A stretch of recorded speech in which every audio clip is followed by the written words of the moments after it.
Francisco Fernández Parcha es ingeniero comercial de la Pontificia Universidad Católica de Chile y tiene un MBA de la Escuela Superior de Administración y Dirección de Empresas de Barcelona. Hoy es un exitoso emprendedor, logrando más de 1 millón de euros en ingresos en menos de 2 años. En esta ocasión con Francisco hablamos sobre su experiencia como estudiante y emprendedor, sobre sus experiencias de vida y de esas cosas que más valor tienen para él. Así, con ustedes, Francisco Fernández Parcha.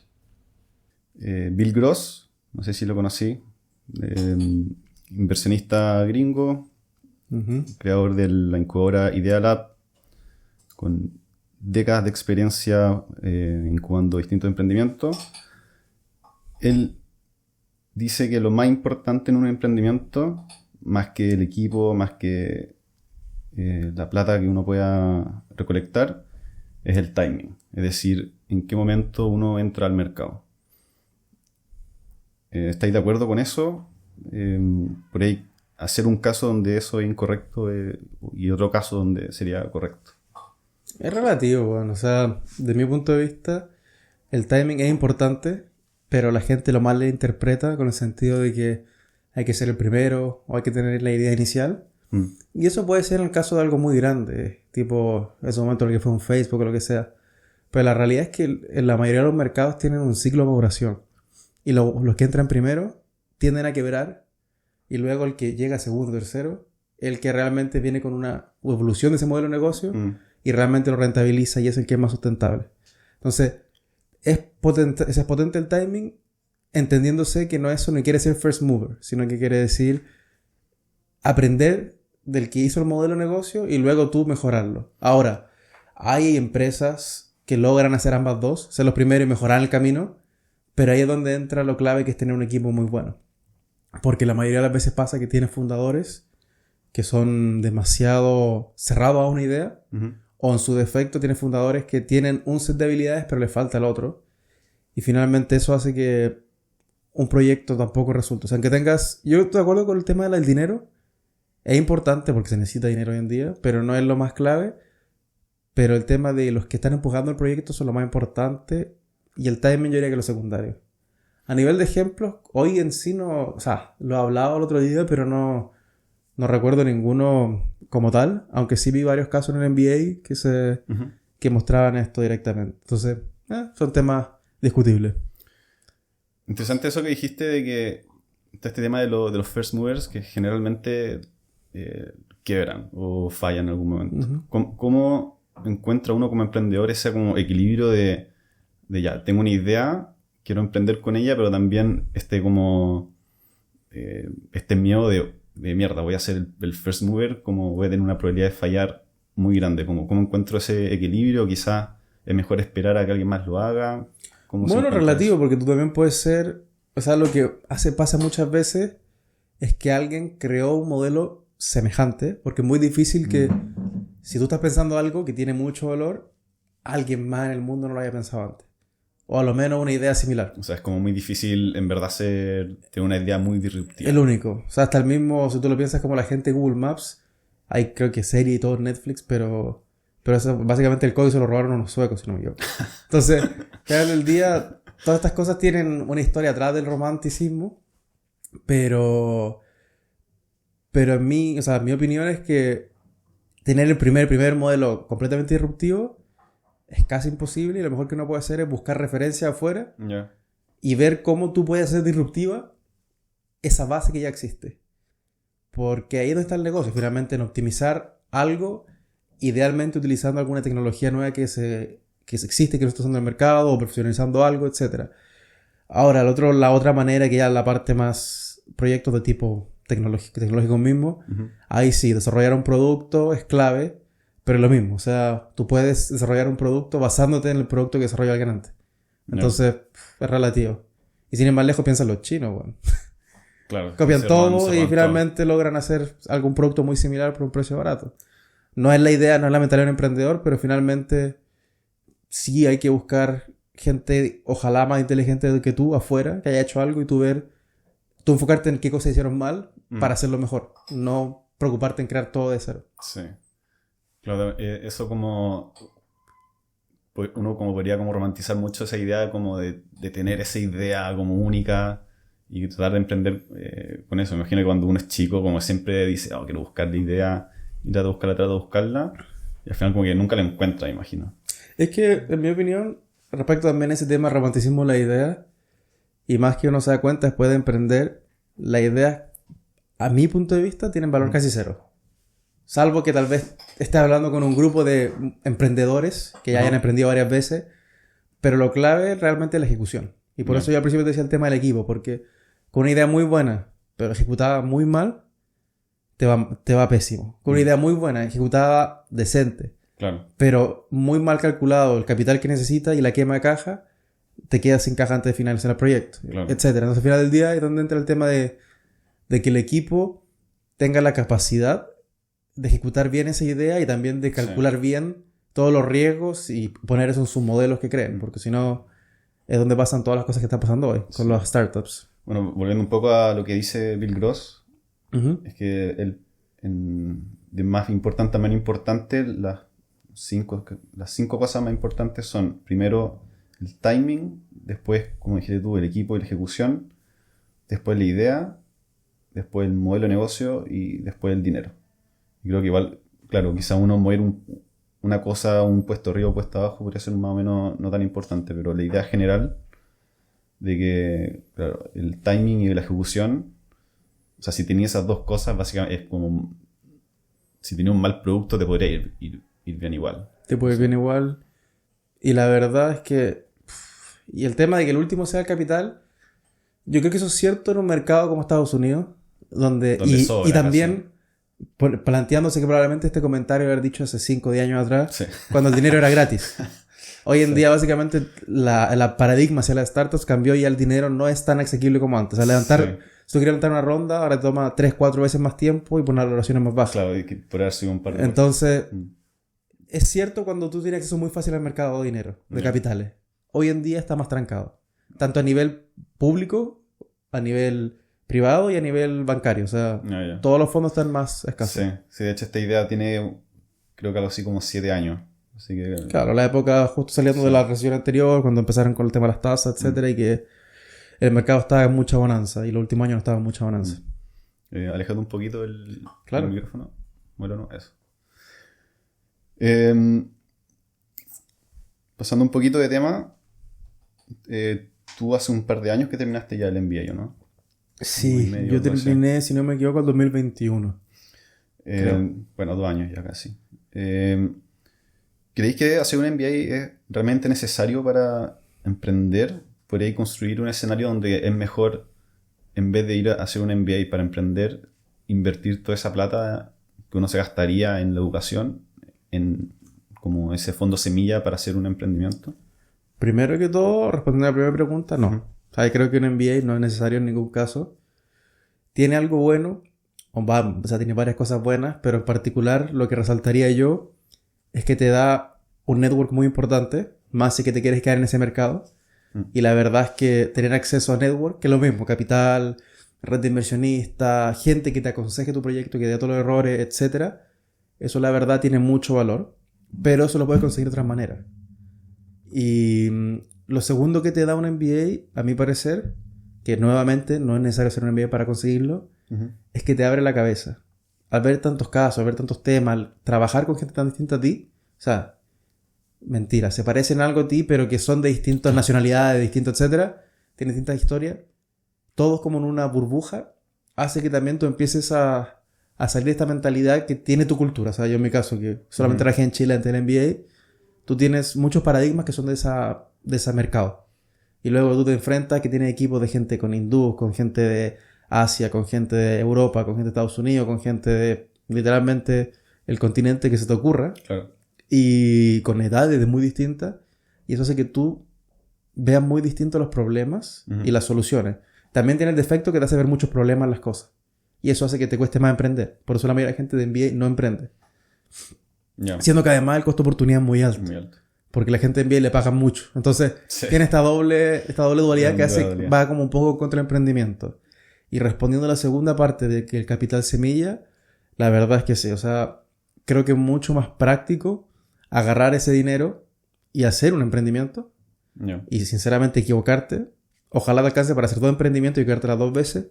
Y vas a aprender mucho más que en un MBA, que es lo que me pasó básicamente a mí. O sea, no te digo que haya aprendido poco en el MBA, pero sí estos últimos años emprendiendo y sufriendo con mi propio capital he aprendido mucho más que leyéndome casos y teoría y trabajando con esta gente. Pero digo, si puedes hacer las 2 cosas, ideal, pero el tiempo es un recurso escaso, entonces, y el dinero también es un recurso escaso para un emprendedor que está financiando su propio proyecto. Sí, al final es como un tipo de educación distinta. O sea, quizá un MBA te dan como muchas quizás herramientas, como claro, te hacen estudiar casos, pero en el momento en que uno pone las manos en la masa es realmente, o sea, lo que todos sabemos.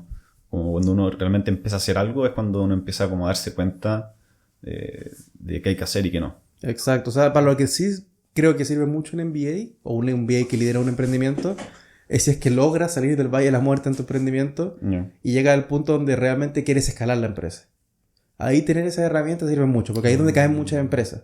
Cuando les va bien, o sea, salen de la etapa mala, les va medianamente bien y dicen cómo llego al siguiente nivel.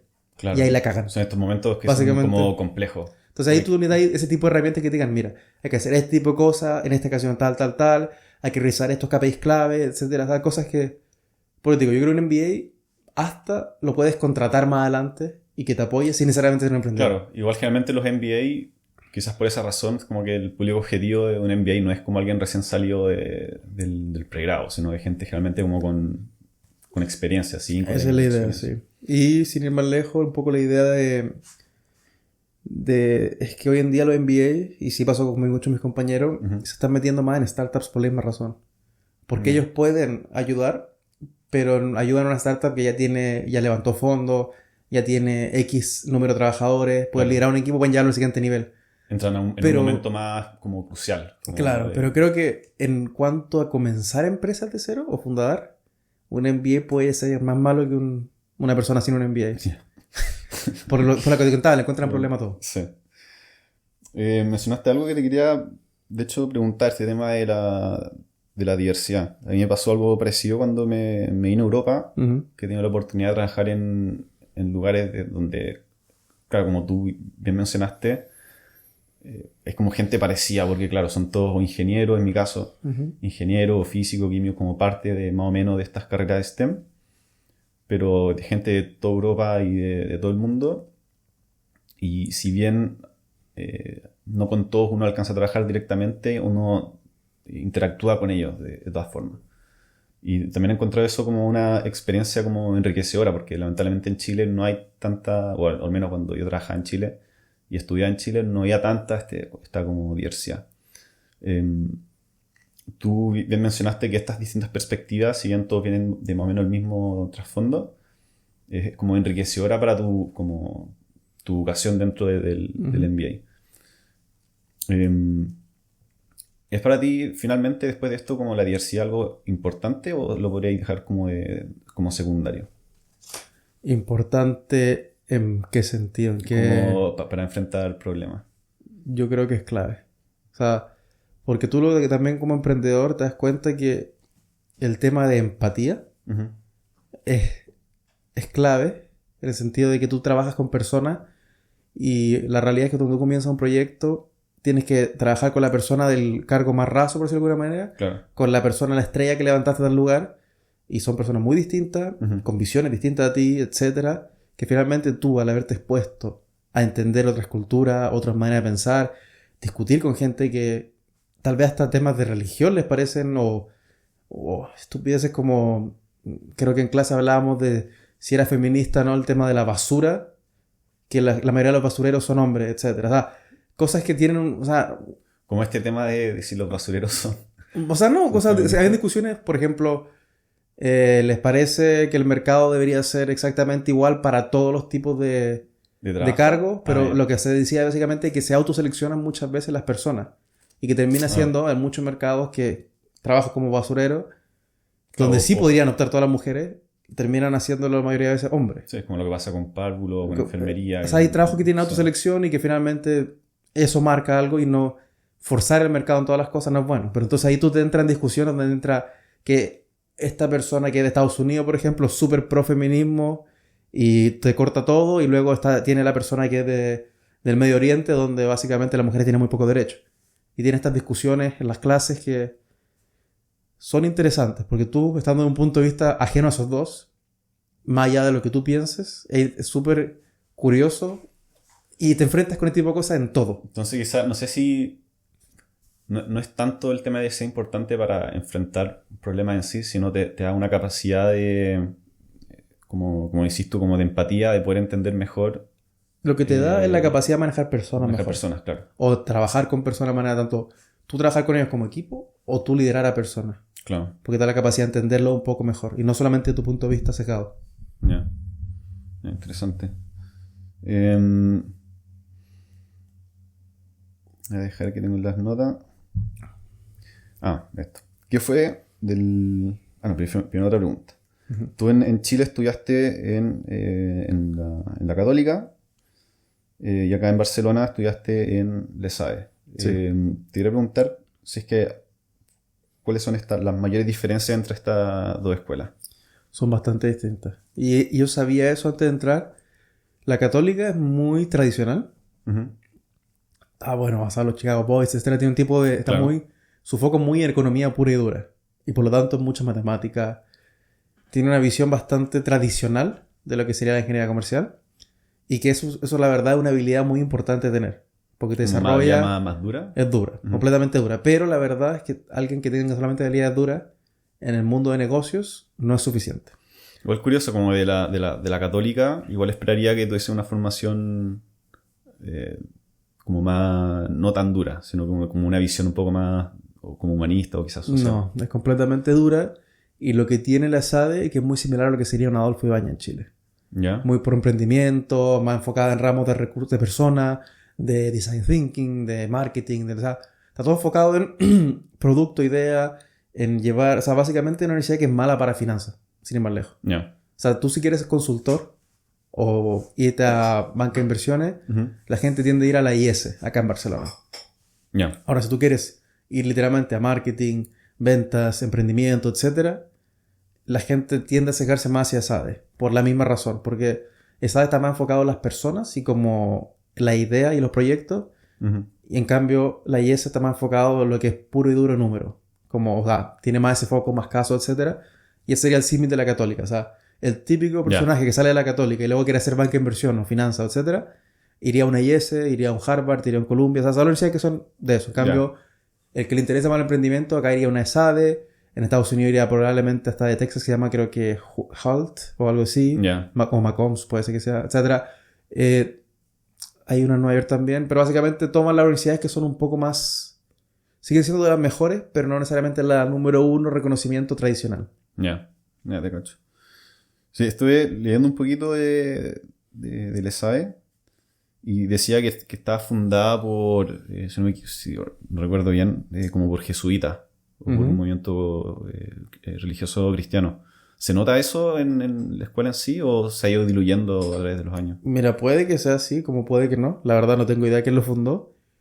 Pero la universidad tiene cero sesgo religioso. Además, yo en mi caso particular iba al campus que estaba allá en San Joaquín, te iba a decir en ¿cómo se llama esto? San Cugat. Y es el campus, no sé qué tan nuevo es, pero es completamente nuevo. O sea, debe tener 10 años, 15 años máximo.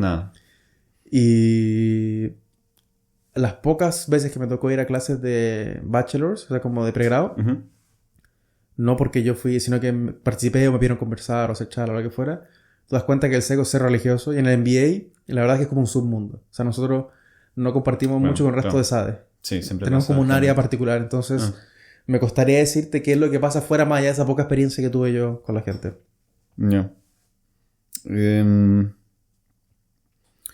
¿Qué fue del MBA? O más bien, dejar refrasear la pregunta. ¿Qué fue lo más importante que aprendiste del MBA? Y también regresar un poco a tu pregrado. ¿Qué fue lo más importante que aprendiste en tu pregrado? En términos de lo que sea. Vale, voy de atrás hacia adelante. Pregrado, como te dije, creo que el tema de desarrollar habilidades duras a nivel general te da una cabeza interesante y te ayuda a resolver problemas de una manera interesante. Y en particular el área de finanzas creo que me sirvió mucho. O sea, a nivel de cómo entender a nivel financiero cómo tiene que comportarse una empresa. Porque es clave cuando estás manejando un proyecto y no tienes poco capital y la caja finalmente es tu oxígeno. Claro. Saber bien tus supuestos, saber bien los escenarios y predecir bien cómo manejar los riesgos. A nivel del MBA es complejo porque tú no aprendes tanto a nivel duro. ¿Ya? Porque son muy cortas las clases para el tiempo. Más bien tú pinceleas todas las cosas. Claro. Es como la gracia. Te hace ver millones de temas que tú no verías en una situación normal. Pero creo que una clase tiene... O sea, un ramo tiene solamente 8 clases de 1 hora y media. Y se acabó. 8 clases de incluyendo la prueba. O sea, lo podría hacer todo en una semana o algo así. Creo que es como una semana por curso. Por curso. Una semana y media por curso. Entonces, súper intenso. Tú estás todos los días de las 9 de la mañana hasta las 8 de la noche. Y después llega a tu casa a leer casos hasta las 1 o 2 de la mañana. Todos los días. Fin de semana. Por eso pasas mucho tiempo con la gente y los terminas conociendo. Pero eso es, o sea, un intensivo de una clase. Y por lo tanto es irreal creer que uno va a aprender mucho en ese tiempo. Pero sí te abre la mente. Entonces, es lo que te volví a decir antes. Te abre a pensar, ok, pero si este problema yo lo afronto con esto que vi en el MBA, que no sé nada, pero al menos lo pincelé, por lo tanto sé que podría servirme y hago un research por mi cuenta y me capacito yo en eso. Existe esto, sé que existe podría ir y sé que tengo yo profundizarlo por mi cuenta, pero si no estuviera en el MBA probablemente no hubiera pensado siquiera en utilizar esa herramienta. Entonces eso es lo que te da un set de herramientas que tú eres un novato en todas. Claro. Salvo en la que tú probablemente eras experto de antes. Y luego ahí de donde viene tu parte es, ok, ¿cuáles herramientas me sirven? ¿En cuáles pierdo mi tiempo en especializarme? ¿En cuáles las busco afuera a nivel de consultoría o a nivel de outsourcing? ¿Y cuáles contrato a nivel de mi propio equipo? Yeah. O sea, en pocas palabras, se podría decir que de tu pregrado lo más importante fue el conocimiento técnico, o algo así, y en la SADE este pensamiento un poco más amplio frente a las cosas que podía hacer. Exacto, amplio y crítico. Tanto, vale. Pasemos a tu emprendimiento. ¿Cuánto tiempo lleva ahí? Bueno, primero que todo, bueno, ya hay justo una polera. Es como si... Brandeado. si estuviese grabando estaría perfecto. Cuéntanos un poco qué es Delivery Nation, cuánto tiempo lleváis, y luego vamos desarrollando. Vale, llevamos aproximadamente 2 años y creo que 1 mes, ponte. el tiempo pasa ahí. Sí. ¿Cuántos días? Uf. Los días de enero, 2 días. Ya. Porque la fundamos el 1 de enero de 2020. Oh, genial. No, 2021, perdón. Yeah. Y... ¿qué hace? Bueno, la idea original había comenzado como un software de revenue management para restaurantes a nivel de delivery. Luego hacer un par de consultoría. Nos dimos cuenta que el mercado no estaba ya y que no había caso de cómo implementar eso. Y nos dedicamos nosotros mismos a rentabilizar el tema de las marcas virtuales de restauración y dark kitchens. Y en eso es lo que estamos hoy. Pero justo ahora, en el último 2 meses, digamos, hemos estado trabajando bastante en un pivote, del cual no puedo contar tanto, pero básicamente lo que nos dimos cuenta es que la dark kitchen como tal, nosotros, esa es nuestra visión, creemos que en el largo plazo no van a ser rentables y van a morir. Y eso es lo que queremos. Pero lo que sí va a sobrevivir van a ser las que son capaces de crear un modelo híbrido o crear una marca muy fuerte donde el cliente genera recurrencia. Porque hoy en día lo que pasa es que la mayoría de los clientes son clientes de la aplicación. Tú eres cliente de un Globo, de un Uber, etc. Y por la misma razón tu costo de cambiarte entre restaurantes es 0. Y a lo más busca de vez en cuando tus recomendados. O sea, yo quiero un ramen, como el Takumi Ramen, ponte. Pero también de vez en cuando me atrevo a probar, porque ya tengo ya soy premium de Globo, ya estoy en la app y a veces me tiento y veo algo más. En cambio, si es que tu restaurante logra fidelizarte y a la vez logra entender qué es lo que tú buscas, ese es el que crea esa recurrencia que tú vayas varias veces. Y cualquier servicio, la verdad, y cualquier producto requiere recurrencia. Vale. O si no, no sobrevive en el tiempo. Entonces, en resumen, Delivery Nation hacen marcas virtuales de restauración, a través de apps tipo Globo, Uber. Nosotros las vendemos a través de apps. También tenemos canal privado, pero la verdad es que no lo hemos desarrollado mucho. Hemos usado plataformas externas. Y parte de lo que queremos ahora en el pivote es crear un modelo donde el canal privado tenga mucho más foco. Claro. Pero la verdad es que también va a ser probablemente con bajo foco en delivery. Vale. Por lo tanto, estamos intentando ver qué de lo tradicional se puede rescatar, qué de lo de ArcKitchen se puede rescatar y ver cómo creamos una idea que tenga valor sobre eso. Naturalmente, todavía no la tenemos, estamos trabajándola. Tenemos varios insights, más como ya hemos trabajado bastante en el tiempo, tenemos también esta información dura de qué es lo que funciona y qué es lo que no funciona, pero también hay mucha incógnita, más cuando abre una nueva puerta. Y esperemos de aquí a abril tener ya algo un poco más implementado de la nueva idea, al menos un MVP. Sería lo ideal. Sí, al menos se entiende que más o menos vais siguiendo eso que comentáis al principio de que no hay que inventar básicamente nada. O sea, sacáis una pieza de cada lado de lo que funciona y es que no tiene sentido. Piensa si tú llevas 2 años con uno aprendiendo como emprendedor porque vas creciendo todos los días, pero más allá de eso también que tu empresa va creando ciertos procesos, cierto valor, sería un desperdicio tirarlo a la basura. Al final del día tú tienes que ver cómo rescatas lo que puedes de lo que has hecho. Vuelvo y repito, cómo rescatas lo que puedes ver de afuera y cómo con eso tú creas esta nueva versión de algo que puedas rentabilizar y que tenga un valor sostenible. Porque esa es otra cosa que uno a veces pierde de vista. ¿Cuál es el objetivo? Básicamente hay gente que, o sea, mismo Vicio, por ejemplo, hay gente que está a lo loco invirtiendo en marketing y creciendo, pero eso no es sostenible. Pero mi hipótesis es que esa gente quiere vender la empresa a algún fondo en los siguientes 3 años. Porque sigue ese ritmo quiebra. Crecer la marca solamente y después deshacerse la marca. Porque tú también, y más en restauración, nada dura infinito. O sea, una marca tarde o temprano empieza a caer.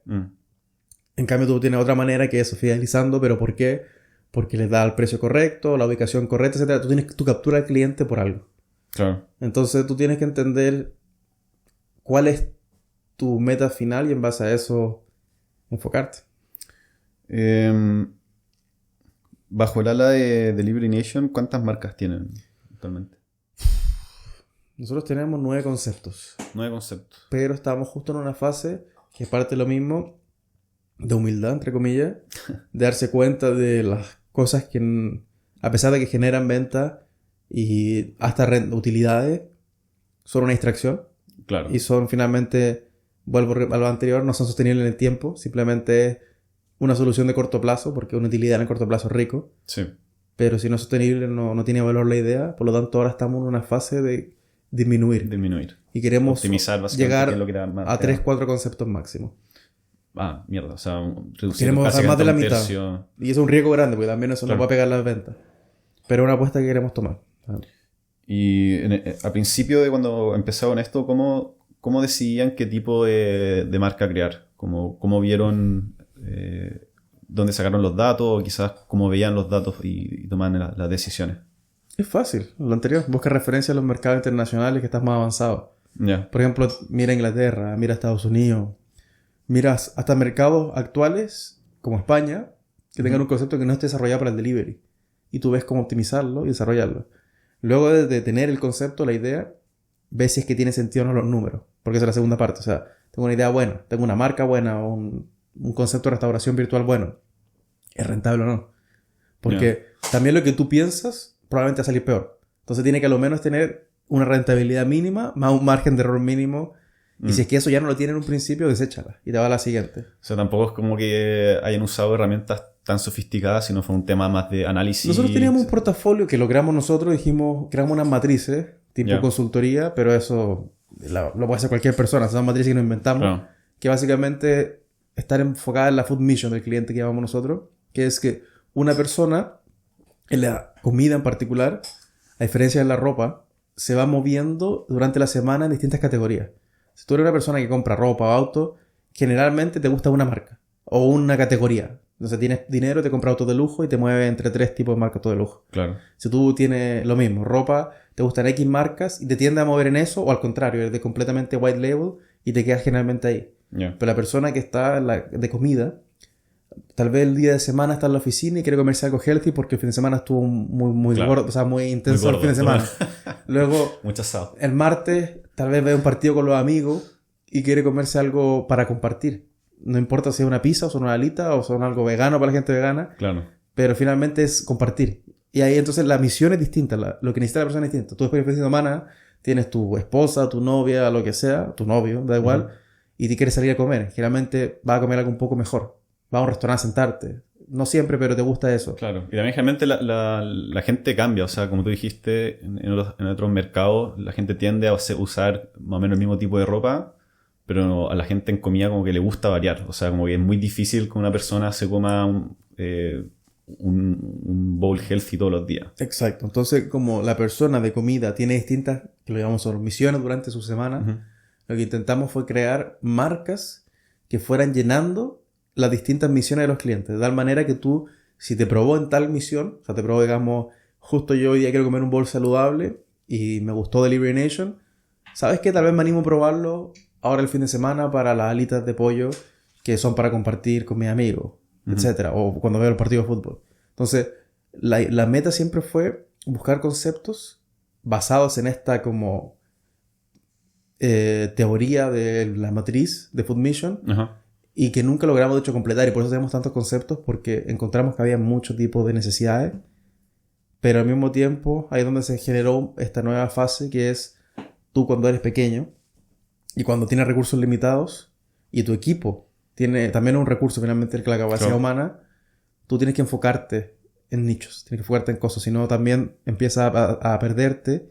y haces todo mediocre, básicamente. Lo encuentro fascinante, bueno. Como encontrar esto como de trasladar una idea a un mercado donde no está, y también ese que mencionaste como de enfocarse bien en las cosas, como no tratar de hacer todo, imagino como tomar una cosa, trabajarla, concretarla y después te vas moviendo. Es más o menos eso como funciona un poco. Pero el problema es que generalmente uno tiende a ser inmaduro, o sea, la realidad.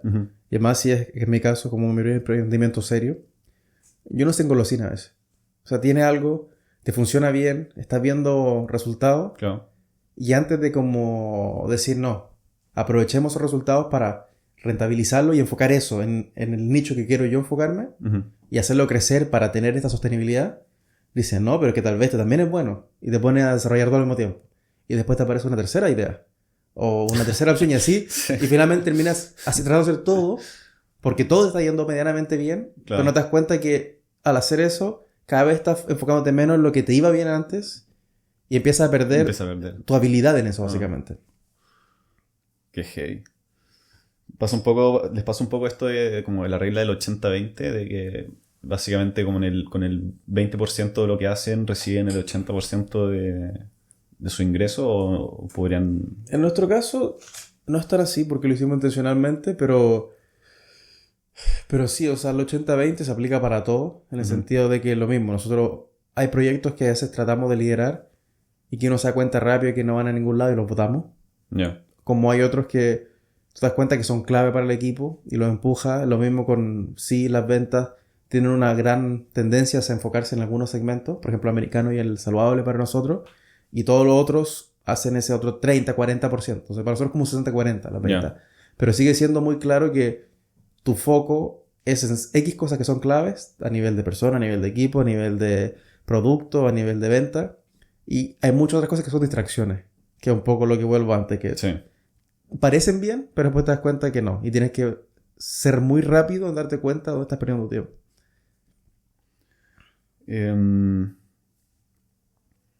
¿Qué es lo más difícil y lo más fácil de emprender, en tu opinión?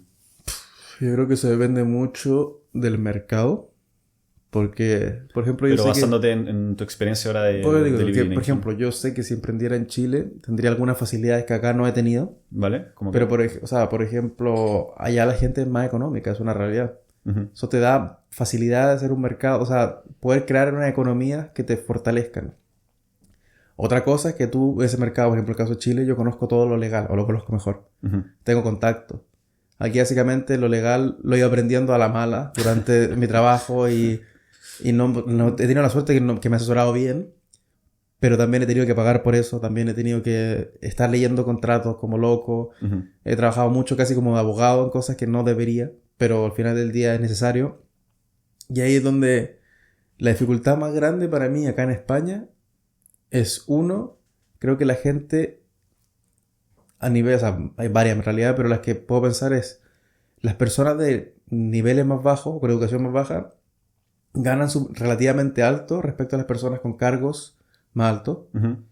Entonces cuesta incentivar a las personas buenas a llevarlo al límite hacia arriba y que realmente resalten en tu empresa, porque recordemos que es una empresa pequeña con fondos escasos y la persona al otro lado, la persona de cargo más bajo que no tiene ninguna motivación, cuesta más motivarlo porque es más difícil darle incentivo. Claro. Perdón. Y al mismo tiempo esta persona tiene siempre la alternativa de irse de un paro o de darse baja médica, etcétera, que son cosas que a una empresa pequeña le afecta mucho. Si tienes 10 empleados y 2 se te van de baja médica y aquí te hacen pagarle todo el salario, te revienta los costos y te revienta tu caja. Sí. Luego, otra cosa bastante difícil es lo que te comentaba, el tema de lo legal y asesoría nos ha consumido bastante caja, que en el caso de haberlo hecho en otro mercado no tiene contactos que te pueden hacer esto más económico. Porque al final del día, eso sí es algo clave, yo creo, que hay que diferenciar. Hay dos tipos de emprendedores. O dos tipos de emprendimientos. Los emprendimientos con dinero y sin dinero. Y esa es la realidad. Y ojo, si nosotros hemos levantado fondos, nosotros creo que a la fecha hemos levantado más de $500,000 de euros. En total, incluyendo fondos personales y de inversionistas. Pero a nivel de startup eso no es nada. O sea, esa es la realidad. Una startup en sí. Yo me gasto en una persona al año 25.000 euros, masa salarial. Si tengo 10 empleados, me estoy gastando 150.000. Y eso sin incluir a los gerentes, sin incluir más que tengo que invertir en CAPEX, más que lo que sea. O sea, no es mucho dinero. No. A pesar de que suene harto dinero. En cambio, hay otro tipo de empresas que levantan muchos fondos y por lo tanto tienen que optimizar esos fondos. En cambio, tú tienes problema de me falta dinero, ¿en qué lo uso mejor para llegar a esto? Entonces, cuando lo gastas en cosas como asesorías legales, la realidad es que eso no te agrega ningún valor al proyecto en sí. Te protege de todas las estupideces que generan. Pero eso no te mejora tu idea, no te mejora tu producto, no mejora nada. Simplemente te protege. Y es complicado. El mercado de Barcelona es interesante. Y lo más fácil... O algo que te haya sorprendido, que hayas dicho, esto es muy difícil, y al final te diste cuenta que casi no tiene importancia o es muy fácil de hacer. Creo que para nosotros lo más fácil, en bueno y malo, ha sido generar ventas. Esa es la verdad. Nosotros hemos sido una sorpresa. El año pasado facturamos creo que 1.3 millones de euros, que no deja de ser por una empresa tan joven. Y por la inversión de medio millón. Pues digo, básicamente... No, y el medio millón eso fue después. O sea, la segunda parte nosotros levantamos justo ahora, a fin de diciembre levantamos 200.000 más. Nosotros habíamos levantado solamente 250.000 el año pasado. Y con eso generamos más de 1.200.000 de ventas. Pero, por lo tanto, eso fue lo fácil, entre comillas, porque no es fácil. Yo he imaginado que lo más difícil, al menos en mi breve experiencia de emprendimiento, lejos lo más difícil era vender. Por lo digo, uno depende mucho del mercado, y depende de tus habilidades. Pero el problema es que la venta es solamente una parte. Para llegar a esa... Porque también si vendes con una estructura muy cargada en costo y pierdes por cada venta, no te sirve para nada. Que eso es lo que hacen muchas empresas que queman infinito marketing o infinito en... No sé, ahora tienes todas las startups que están echando a todo el mundo. Es por eso, porque ellos tenían fondos y se dieron cuenta que los fondos ya no son ilimitados. Y querían crecer. Y básicamente tiene una estructura que está quemando caja como loco. O sea, sin ir más lejos, creo que Globo, que es parte de mi cadena de suministro... Este año otra vez va a quemar creo que $500,000 de euros. O sea, $500 millón, perdón. O 400 millones de euros. Entonces, son empresas que llevan mucho tiempo y que siguen quemando. Entonces, hay que tener bolsillos grandes para eso. Pero generar ventas con dinero es fácil. Me llamó la atención lo que mencionaste como de las cosas difíciles. Esto de básicamente manejar personas. Porque una de las cosas que encuentro bacán de España es como todas estas como protecciones que tienen las personas. Y no solamente eso, sino también como que como tú muy bien mencionaste, y algo que se nota muchísimo, es que los sueldos bajos en comparación a los altos no son tan bajos. Claro. Y que igual, de mi perspectiva básicamente como empleado, lo encuentro la raja.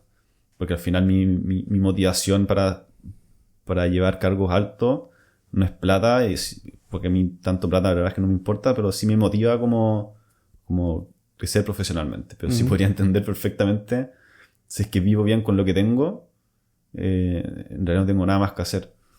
O sea, como que entiendo como esa dificultad, si bien viene algo que encuentro personalmente que es muy bacán,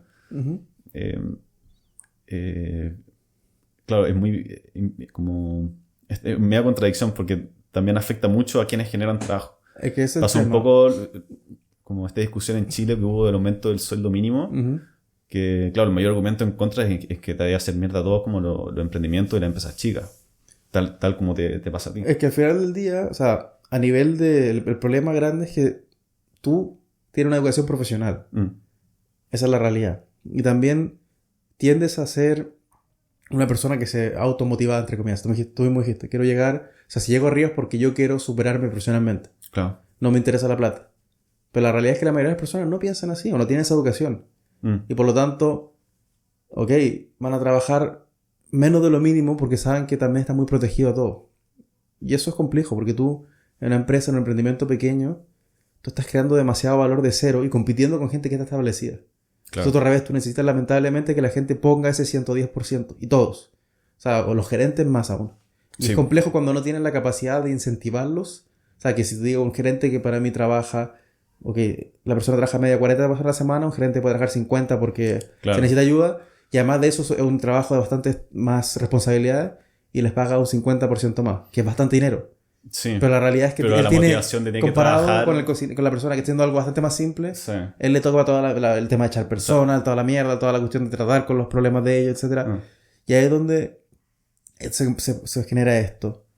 Y por otro lado, está el problema que eso es un defecto grande que tengo en España y que hoy en día lo que diría que si partiera otro emprendimiento lo haría en España, no lo tengo claro. Sí, porque tengo aquí básicamente ya creé un network, me creé algo de nombre, etcétera, y tiene sentido. Pero no porque, por este mismo tema de personas, no porque esté en contra de los beneficios de las personas, porque son buenos. Claro, sí, pero creo que están mal hechos en el sentido de que crean solamente fricción en el mercado. Y la realidad es que el emprendedor, más al comienzo, está arriesgando su tiempo, pero también su capital. Y tú tienes por otro lado que Hacienda te cobra todo sin falta, que los empleados, que Seguridad Social te cobra la baja, que el trabajador no trabaje, y eso lo estás financiando tú de tu bolsillo. Claro. Y eso tampoco, o sea, tú lo miras por otro lado, no es justo. Y cuando lo haces de así, entonces claro, tú afectas el emprendimiento, porque la gente dice, ¿por qué yo voy a invertir, te invento, 100.000 euros en este proyecto, cuando en el mercado puedo trabajar 40 horas en una empresa, y por último yo soy el buen que se baja en la empresa y listo? O sea, si alguien tiene que hacer algo y me pagan a mí por no hacer nada, ¿sabes? Entonces... tú estás tomando un riesgo muy alto, entonces hace que sea aún más realmente que quieras emprender o que quieras salir adelante para ir en un mercado en donde los impuestos son altos, los costos de personas son altos, la manera, o sea, si quieres sacar a una persona es muy caro, si tienes que dar muchas vacaciones, que está bien, pero al mismo tiempo eso es un costo para la empresa y nadie te apoya en esas cosas, etc. Sí, igual para como empujar un poquito... Igual yo siento, o sea, sin saber mucho del mundo del emprendimiento, que al menos Barcelona y Cataluña en general tiene un ambiente de emprendimiento bastante como amigable. Como hay muchos emprendimientos en Barcelona o que se ponen su headquarters acá. Como... No, eso no es tan así. Eso es así en el sector tech. Vale. El sector tech tiene algunos incentivos y tienen también... la atmósfera de Barcelona, etcétera, que atrae talento tech, porque esa es la realidad. Porque la gente quiere venir a Barcelona. La gente quiere estar en Barcelona. Entonces tú, el talento tech tiende a ser gente que se motiva más intrínsecamente y no necesariamente el dinero es todo lo que los motiva, a pesar de que ganan muy bien generalmente. Pero ahí es donde valoran ellos estar con la playa ahí, con las fiestas, con los brunch, con lo que sea, con decir que estoy en Barcelona, etcétera, versus estar en una ciudad corporativa.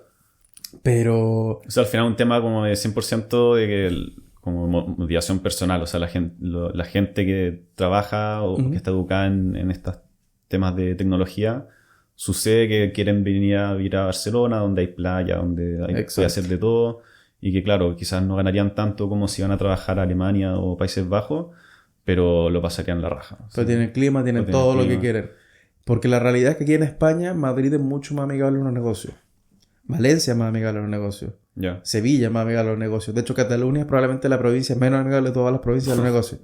Porque te cobran el impuesto catalán y el impuesto español. O sea, tiene distintas cosas. Básicamente, acá como funciona en España, cada comunidad autónoma tiene sus propias como reglas dentro de. Entonces, la verdad es que Madrid es mucho más amigable a impuestos personales. O sea, tú eres un trabajador, pagas menos impuestos como persona. O tienes más maneras de pagar menos impuestos, a la realidad. Como emprendedor tienes también algunos beneficios y también si quieres traerte dinero por alguna razón tienes mayor facilidades para las donaciones, para traerte algo. En cambio, aquí todo es bastante friccionado en ese sentido. Pues digo, para una empresa grande, tecnológica, Barcelona es muy buen hub. Para un emprendimiento distinto, podría ser, pero no porque sean amigables hacia los negocios. No esa es la razón. Ya, o sea, como que tener la idea de empezar un emprendimiento en Cataluña es casi como pegarse un tiro en el pie. O sea, yo partir si partiera uno de nuevo, vuelvo no repito, sería acá. Si tuviera que hacerlo en España, lo haría en Madrid, de nuevo. O salvo que tuviera una oportunidad muy grande. Pero en Cataluña no. O sea, en Cataluña de ninguna manera. Te he mencionado hartas cosas en términos de emprendimiento, como que se nota que es difícil. Como que al final del día como que es complejo emprender. Pero entonces, si es como tan difícil, como ¿por qué emprender básicamente? ¿Por qué decidiste emprender y no decidiste tomar tu título de MBA y como decía, hay como algunos compañeros tuyos que básicamente tienen este título y pueden como postular a posiciones muy altas con grandes sueldos? ¿Por qué decidiste emprender, tomar el riesgo y no irte por un contrato? Es complicado, o sea, no complicado. Yo creo que cada emprendedor tiene su propia visión de por qué hace lo que hace. En un caso, claro, como el mío, que tengo un MBA, el costo de oportunidad alto, por lo tanto tiene aún menos sentido. Pero la realidad es que es un tema, como tú mismo lo dijiste, yo quiero llegar a un puesto muy alto y eso por motivación propia. En este caso algo completamente personal, en el sentido de que me gustan los emprendimientos, me gusta crear negocios, me gusta crear valor. Y trabajé en empresas, no lo prefiero, lo podría volver a hacer, sí. Y tampoco uno puede escupirle la del cielo porque uno no puede estar en necesidad de trabajar en algún momento. Pero mientras tenga la posibilidad, aunque esté y tenga mucho riesgo, voy a volver a emprender porque me gusta, me motiva y quiero, en el fin último, quiero crear algo de valor. Ni siquiera trata del dinero. A pesar de que sí es bonito decir que tu empresa está valorada en tanto, lo que sea, para mí es más de realmente lograr crear algo y dejar algún tipo de... ¿De marca? ¿De huella? Sí, voy a llamarlo así, pero es crear algún tipo de yo crear algo. No estar haciendo una función mecánica para una empresa grande, que sí se crea valor, pero hay tanta burocracia y que naturalmente una startup también llega a ese punto. Pero al menos lo de cero a llegar a ese punto, alguien tiene que empujarlo. Y me ilusiona mucho la idea como de yo llevar una empresa a un nivel grande, porque la empujé con toda la energía que se necesitaba, con toda la hora de trabajo que se necesita, con todas las noches sin dormir, con todas las veces que uno sabe cómo llegar a fin de mes con la nómina de uno mismo, que muchas veces no se paga ni un peso. O sea, todos los problemas. Y más que estás además invirtiendo tu dinero. No solamente que no te pagues, sino que estás quemando tu propia caja. Entonces, estás perdiendo doble. Y además tienes que vivir. Entonces, es complejo. Pero la verdad es que lo repetiría. Ese es el problema. O sea, motivación no es tanto... lo que pasa es que igual esto como de crear valor, uno igual lo puede hacer dentro de una empresa. 100%. O sea, como que no es necesario como emprender. Pero me imagino que la diferencia es esto de que este gusto de que tú vas tirando el carro, como independientemente... No, porque también en una empresa puedes tirar el carro al menos un proyecto grande, pero el tema de realmente crear algo distinto. En una empresa tiendes a crear algo que ya existe y lo mejoras. Eso es lo más común. Claro. Y si crear algo de cero, son tan lentas que pueden tardar 10, 20 años en poner algo completamente nuevo en el mercado que por lo riesgo, por lo legal, por lo que sea. Sí. Tú, una startup, haces las cosas. Y después te preocupa, y sí tienes que preocuparte, pero también te preocupa después de lo legal, de los riesgos. O sea, sí ves lo que puedes ver, pero la mayoría de veces te lanza un poco al vacío. Y eso también, esa agilidad que tiene, te da la oportunidad de crear algo muy distinto. Aunque te bases en una idea de afuera, aunque lo que sea, tú estás creándolo completamente nuevo en un mercado que no lo tiene. O estás mejorando algo que un mercado que lo tiene y que le hace falta. Y eso me motiva mucho. Igual creo que lo mencionaste de manera indirecta. Igual te quería preguntar. Cuando contratáis gente, ¿en qué te fijáis?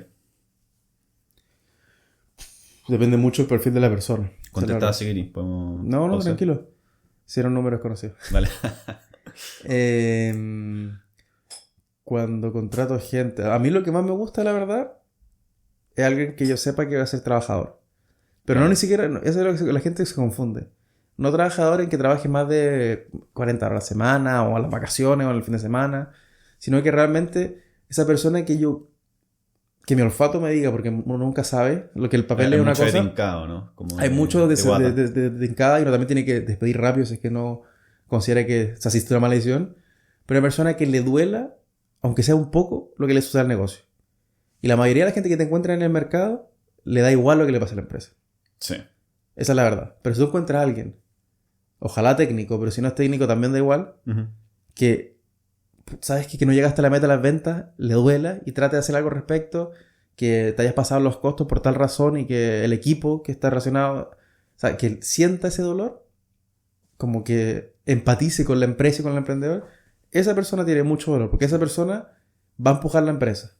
Y esa es la persona que uno también tiene que tratar de llevar arriba dentro de sus capacidades, porque tampoco puedes poner a liderar a alguien que no está ahí todavía, pero sí lo puedes capacitar para eso y siempre proyectar. Pero eso es lo más clave, sinceramente, alguien que tú crees que va a empatizar con lo que es tener un emprendimiento y entender eso. No alguien que quiere... También necesita gente que quiera trabajar nada más. Y es importante, ojo. Pero no puedes tener solamente quiere gente así. trabajar porque quiere... No solamente quiere la plata, sino que O sea, quiere hacer algo. que ojalá crean la idea, crean el proyecto, crean Ajá. ti como emprendedor. Tú necesitas por lo menos un par de personas así en tu equipo para empujar al resto. Sí.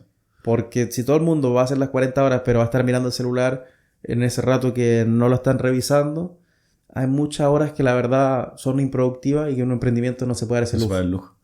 Lo encuentro peluísimo porque desde mi perspectiva, o sea, si bien, claro, tengo ambiciones profesionales y todo, si es que donde estoy quiebra o para de existir, a mí como que no me importa mucho.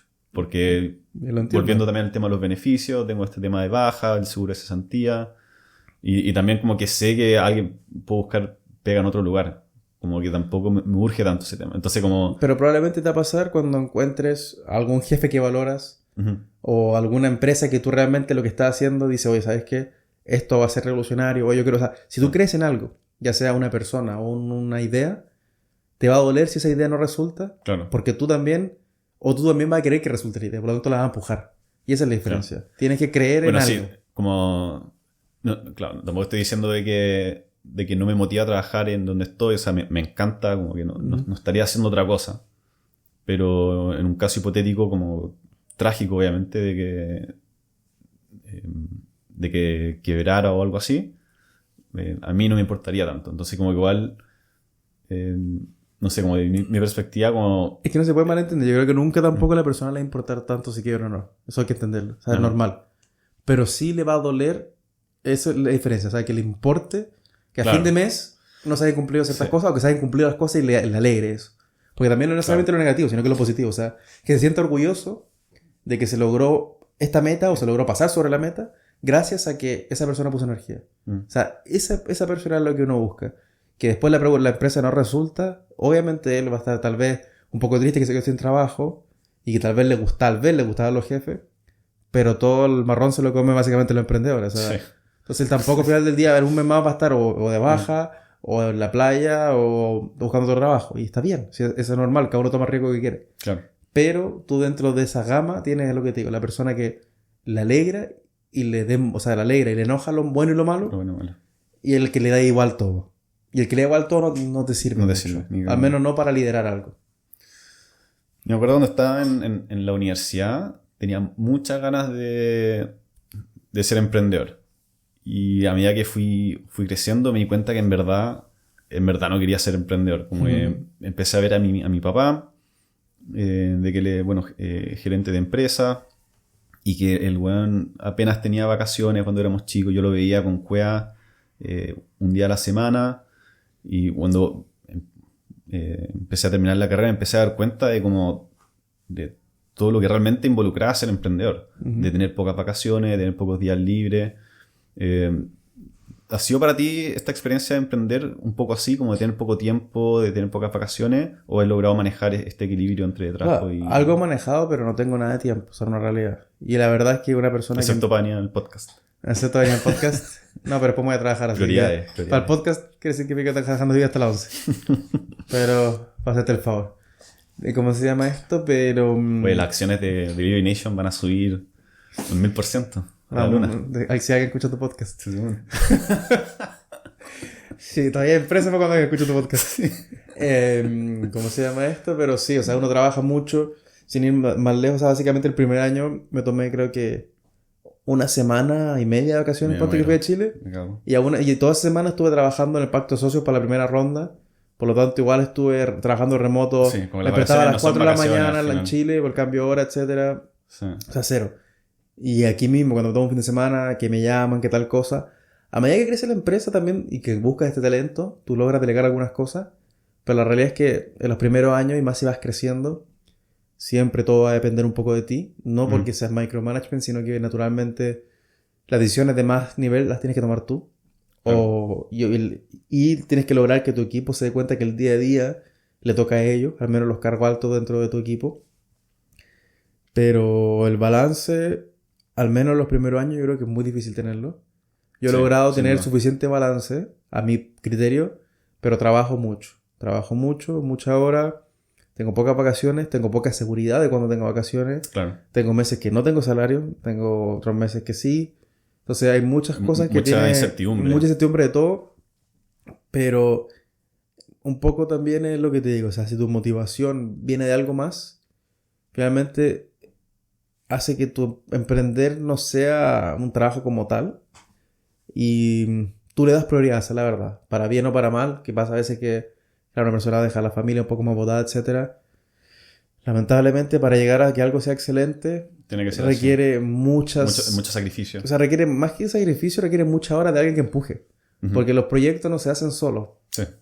Y la empresa no crece sola, lamentablemente. Ojalá tener, lo que sí, creo que algo importante es tener socios cuando uno emprende, por la misma razón. Así te puedes tomar 1 o 2 semanas y saber que alguien igual de bueno va a estar ahí. Y ojalá tener más de un socio. O sea, yo ahora tengo un emprendimiento con un socio, estoy muy contento con él. Y no tengo ninguna intención de tener otro socio. Pero creo que tener un tercer socio me vendría bien. O sea, si tuviera que hacer otro proyecto, más manos tener, o sea, 3 personas que tú sabes que están completamente involucradas porque tienen algo que ganar y algo que perder con el proyecto. Y también ya sabes que si es que te vas tú 1 o 2 semanas, tienes 2 socios metidos en el proyecto y que son igual de capaces que tú, ojalá, o mejores. Y por lo tanto sabes que pueden resolver el problema y te dejar descansar. Y lo mismo cuando les toca a ellos, también te la carga a ti. Pero así entre cada uno se hace el favor de cubrirse en esta etapa inicial de un proyecto que requiere muchas horas de los socios. Debe ser, me imagino, muy difícil este tema de como entregar responsabilidades, como de... ¿cómo se llama? ¿Delegar? ¿O no? En mi caso, no. A mí me gusta delegar, así que lo trato de hacer lo antes posible. Yeah. Lo que es difícil es que la gente logre hacerlo bien, lamentablemente. Sí, o sea, la gente se va a equivocar en algún momento. No. O sea, que se equivoquen un par de veces no pasa nada. Claro. El problema es cuando se equivocan muchas veces seguido y vuelvo un poco al punto inicial. Final, una startup tiene poco dinero para hacer tantos errores, salvo que haya levantado mucho fondo. Entonces, tienes cierto número de oportunidades para cometer errores. Y si es que tú delegas algo, naturalmente no lo puedes hacer inicialmente. Tienes que por lo menos entrenar a la persona.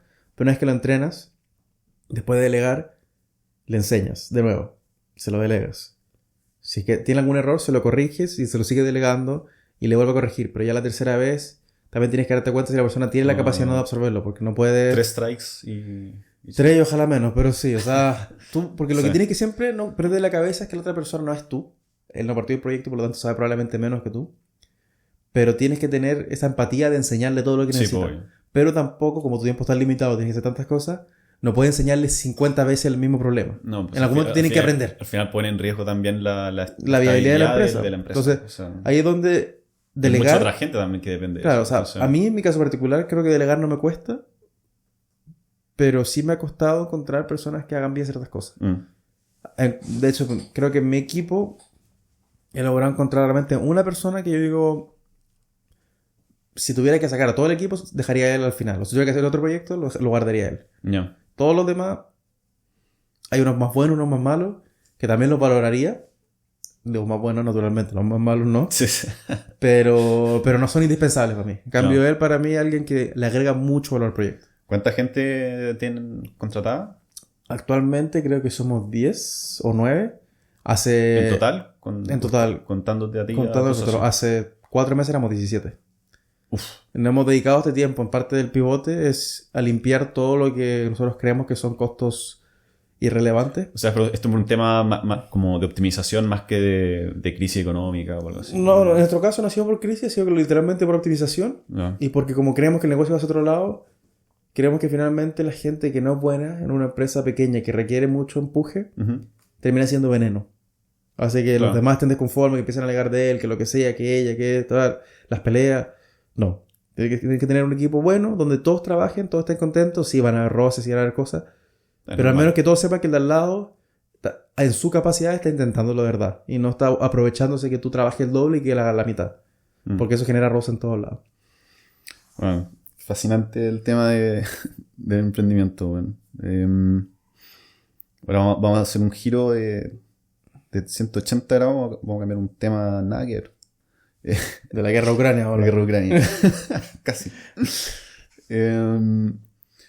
Yo me acuerdo cuando tú terminaste la U, después trabajaste un par de años y te fuiste de viaje. Estuviste de viaje como un año y algo así, ¿o no? 7 meses, creo. 7 meses.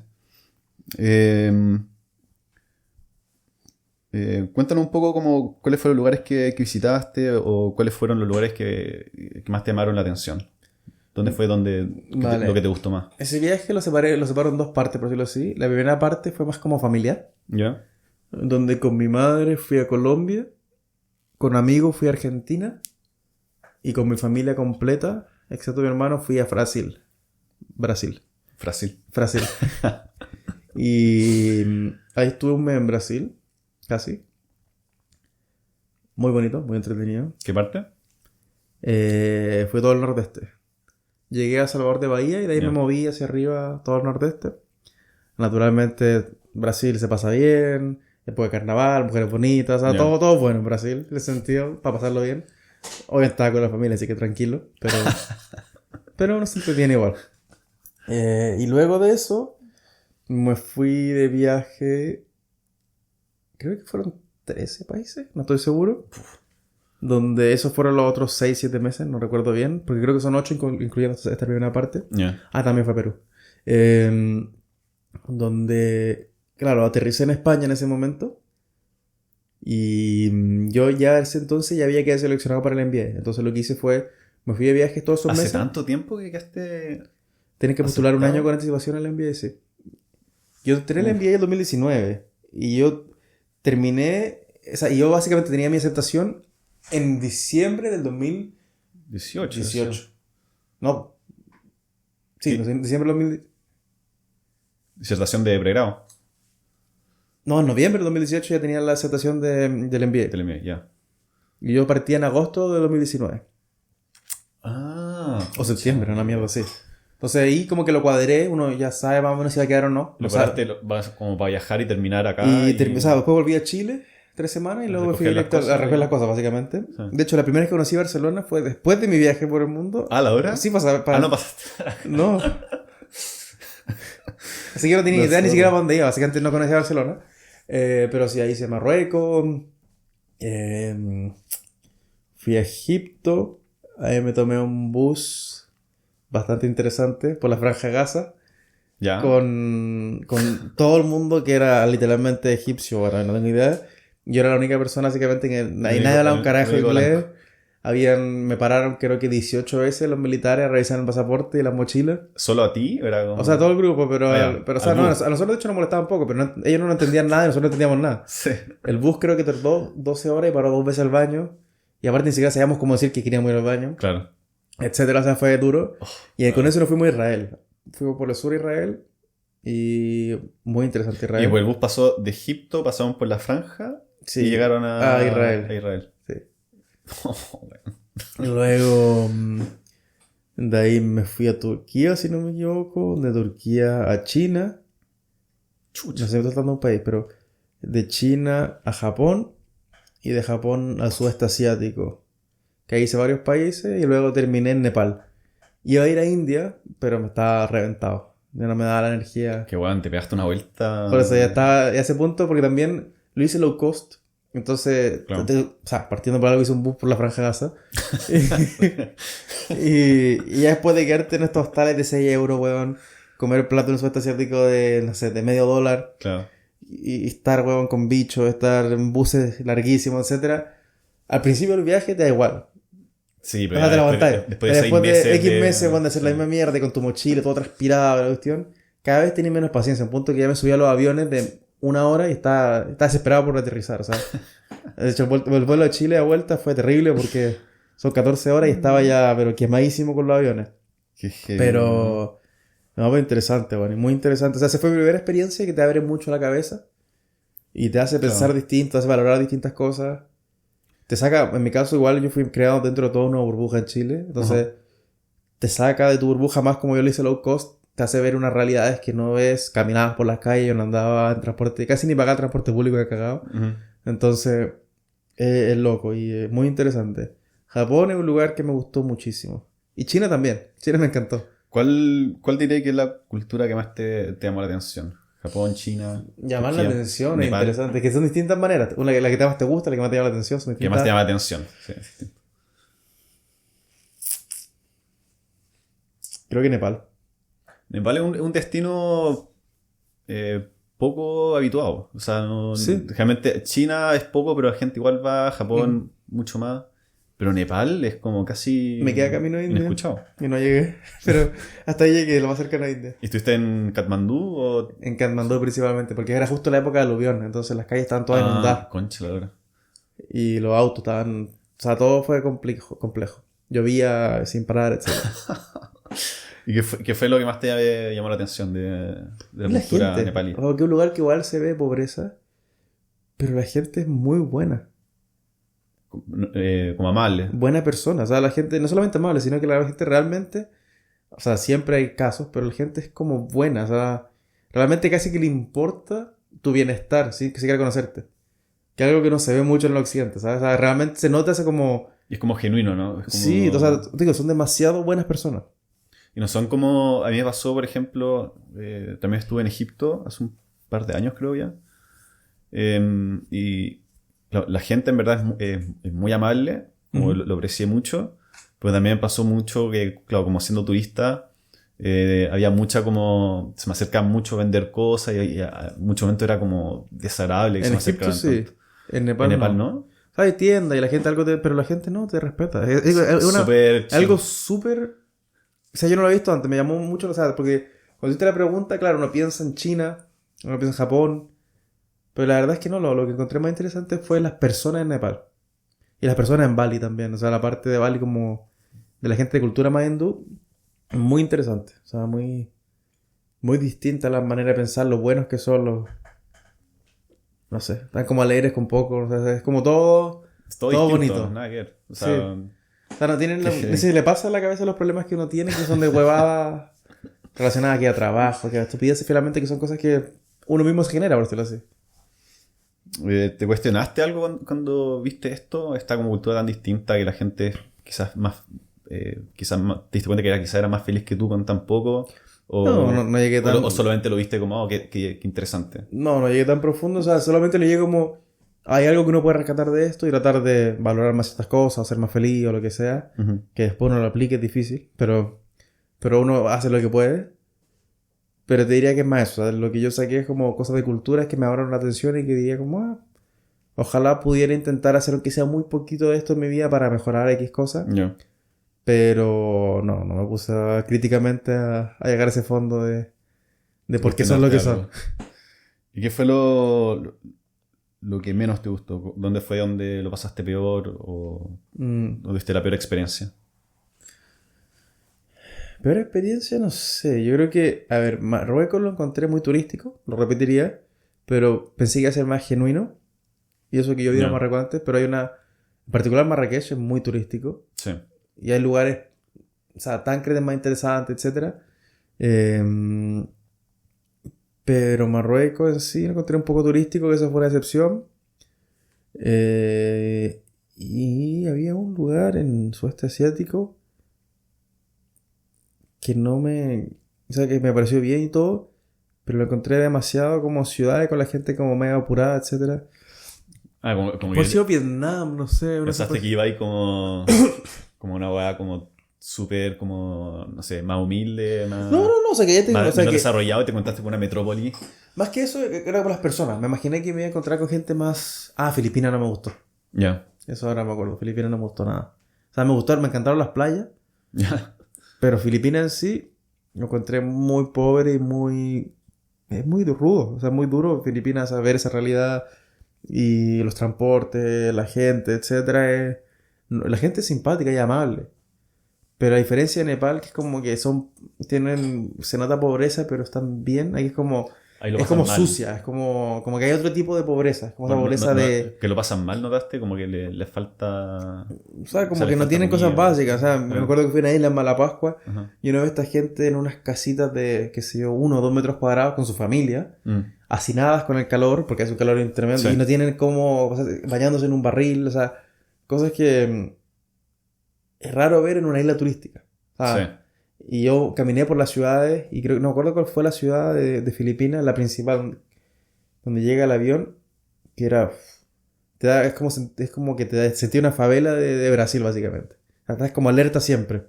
Yeah. A pesar de que no creo que te vayan a robar, pero es como algo natural. Se siente así. Me siente como una sensación atrás, sí.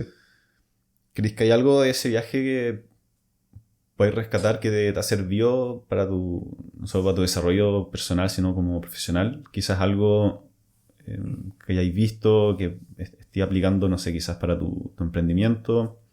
Quizás volviendo un poco al tema de diversidad. Yo creo que eso, le digo, algo así como puntual o de un lugar, no. Pero yo creo que el hecho de que te abre la cabeza y te ayuda a entender distintas culturas, distintas realidades.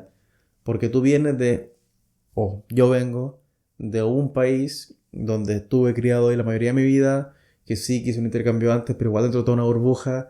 Ahí estuve en una universidad que es medianamente o completamente una burbuja, etcétera. Y tú tienes una realidad y sabes que hay una realidad distinta en Chile y también la ves. Pero aquí, al estar viajando realmente con la gente en países de mucha pobreza, te abre mucho la cabeza a empatizar con otros problemas que tú tal vez antes los mirabas en menos. Y eso creo que es lo que más me ha servido. O sea, vuelvo a lo mismo anterior, son como el tema de empatía hacia las personas. Creo que eso es lo que más me ha ayudado. A jugar menos, como cosas básicas, ¿sabes? Ya.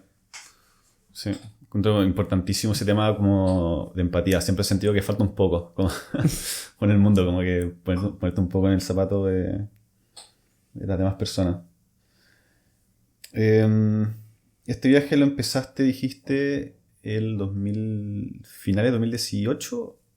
Creo que partí, no sé si en enero, creo que a fines de febrero del 2000, creo que en algún momento de enero, como a fines de enero, a principios de febrero del 2019, y volví a Chile, creo que al principio de agosto, algo así. Y luego me vine a Barcelona como el 15, si no me equivoco. De agosto. Sí.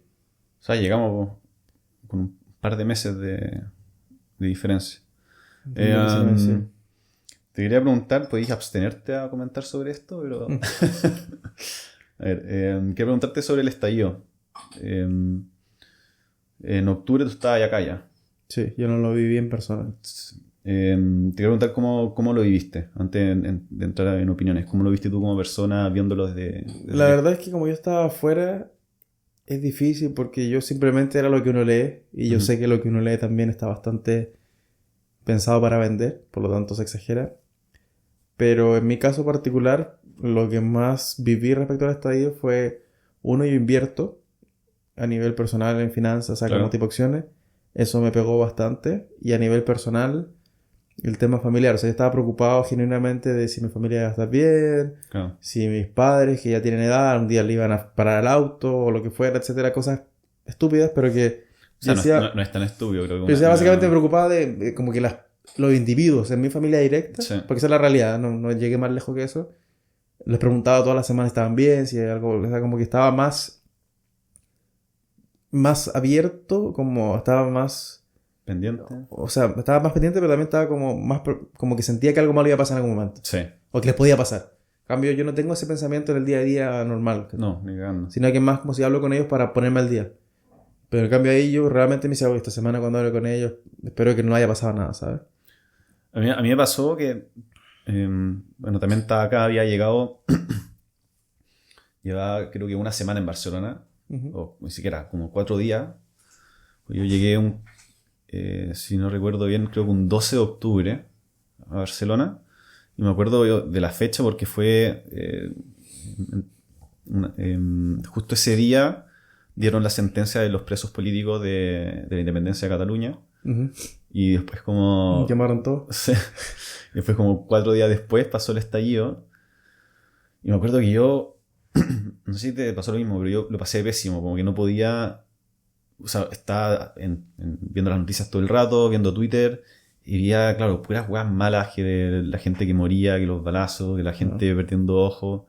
Y me quedaba, como teníamos esta diferencia de hora y de fase de noticias, y había básicamente noticias 24/7 en Chile, me quedaba como literal hasta las 5 o 6 de la mañana, hora Barcelona, como viendo weas porque no podía despegarme del desarrollo noticioso. No sé si te habrá pasado algo No, parecido. yo tuve la suerte, la verdad, que en ese entonces yo estaba a full con mi MBA.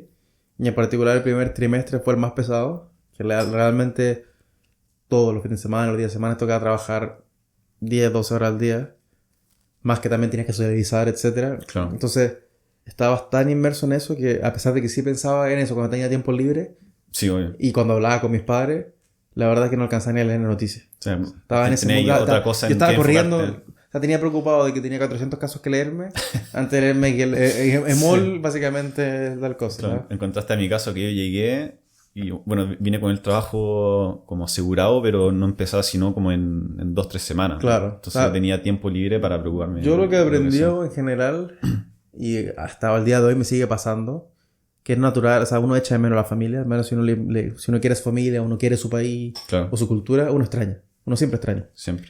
Pero si tú no te mantienes ocupado, le das más posibilidad a tu cabeza que se ponga a extrañar. Sí. Si te mantienes siempre haciendo algo, la verdad es que tienes pocas ocasiones, a pesar de que igual vas a para extrañar o para preocuparte, para lo que sea, y te tienes solamente esas ocasiones para realmente preguntarle a las personas que importan o cuidar a tu amigo y llamarlo, etcétera, pero no para estar pensando en cosas que no tienen mayor valor. O sea, ¿y si pasara esto? Pero bueno, si pasó, ya pasó, y si no ha pasado, lo vas a ver cuando hables con las personas que te preocupan. ¿Cuál fue cuando ocurrió esto este 18 de octubre, cuál fue tu primera impresión de todo lo que estaba pasando? ¿Te acordás de ese primer pensamiento o...? O sea, lo primero que pensé fue que uno ve las noticias como... Básicamente quemaron el país, básicamente. Algo así. O sea, porque uno ve como la foto del metro, creo que quemado, y la torre, creo que no sé, era en Tel o en él, o alguna de esas empresas. Sí, un edificio que quemaron. Gigante, claro, y Sí. dices, mierda. O sea, Yo veía las fotos como panorámicas de Santiago, como con 20 focos de claro, y incendio puro quemado por todos lados, los supermercados, etcétera. Y uno piensa... O sea, finalmente, yo no te voy a mentir. Yo siempre he pensado que alguna vez... No es obligación y no me cierro, pero me gustaría tal vez terminar en Chile de vuelta. Claro. Y uno dice, chuche, ¿va a quedar el país cuando vuelva? ¿Va a quedar el país en un año más? O sea, básicamente, al contrario, se va a venir mi familia para acá, ¿sabes? Entonces tú no sabes, o sea, igual hay arte incertidumbre porque tú estás recién partiendo tu vida afuera. Claro, Y- en tu caso, como el mío, llegando a Barcelona. Y algo fue de confort cuando- te da la idea de que tú puedes volver en el peor Claro. de todos los escenarios. Pero ahora dices, chucha, va a terminar después como en Venezuela que la gente se está escapando y no tiene cómo volver. Claro. O si vuelve no les Es que, conviene. es que tampoco quieren volver. Claro, o sea, y por eso digo, pero... Porque tú puedes volver a un país, pero si un país ya no quiere volver, Sí. ¿para qué va a volver? Creo Entonces- que nos pasa mucho a los chilenos. A mí también me pasa que me gustaría volver a Chile. Y que, claro, también tengo un poco ese miedo que se desarrolla hasta un punto donde digas, sabéis que no quiero volver. O no se justifica O no volver. se justifique volver. Yo tengo ese miedo constantemente. Sí. A medida que se fue desarrollando ese tema del estallido y empezaste, imagino, como todos, como analizar el tema de por qué estaba pasando.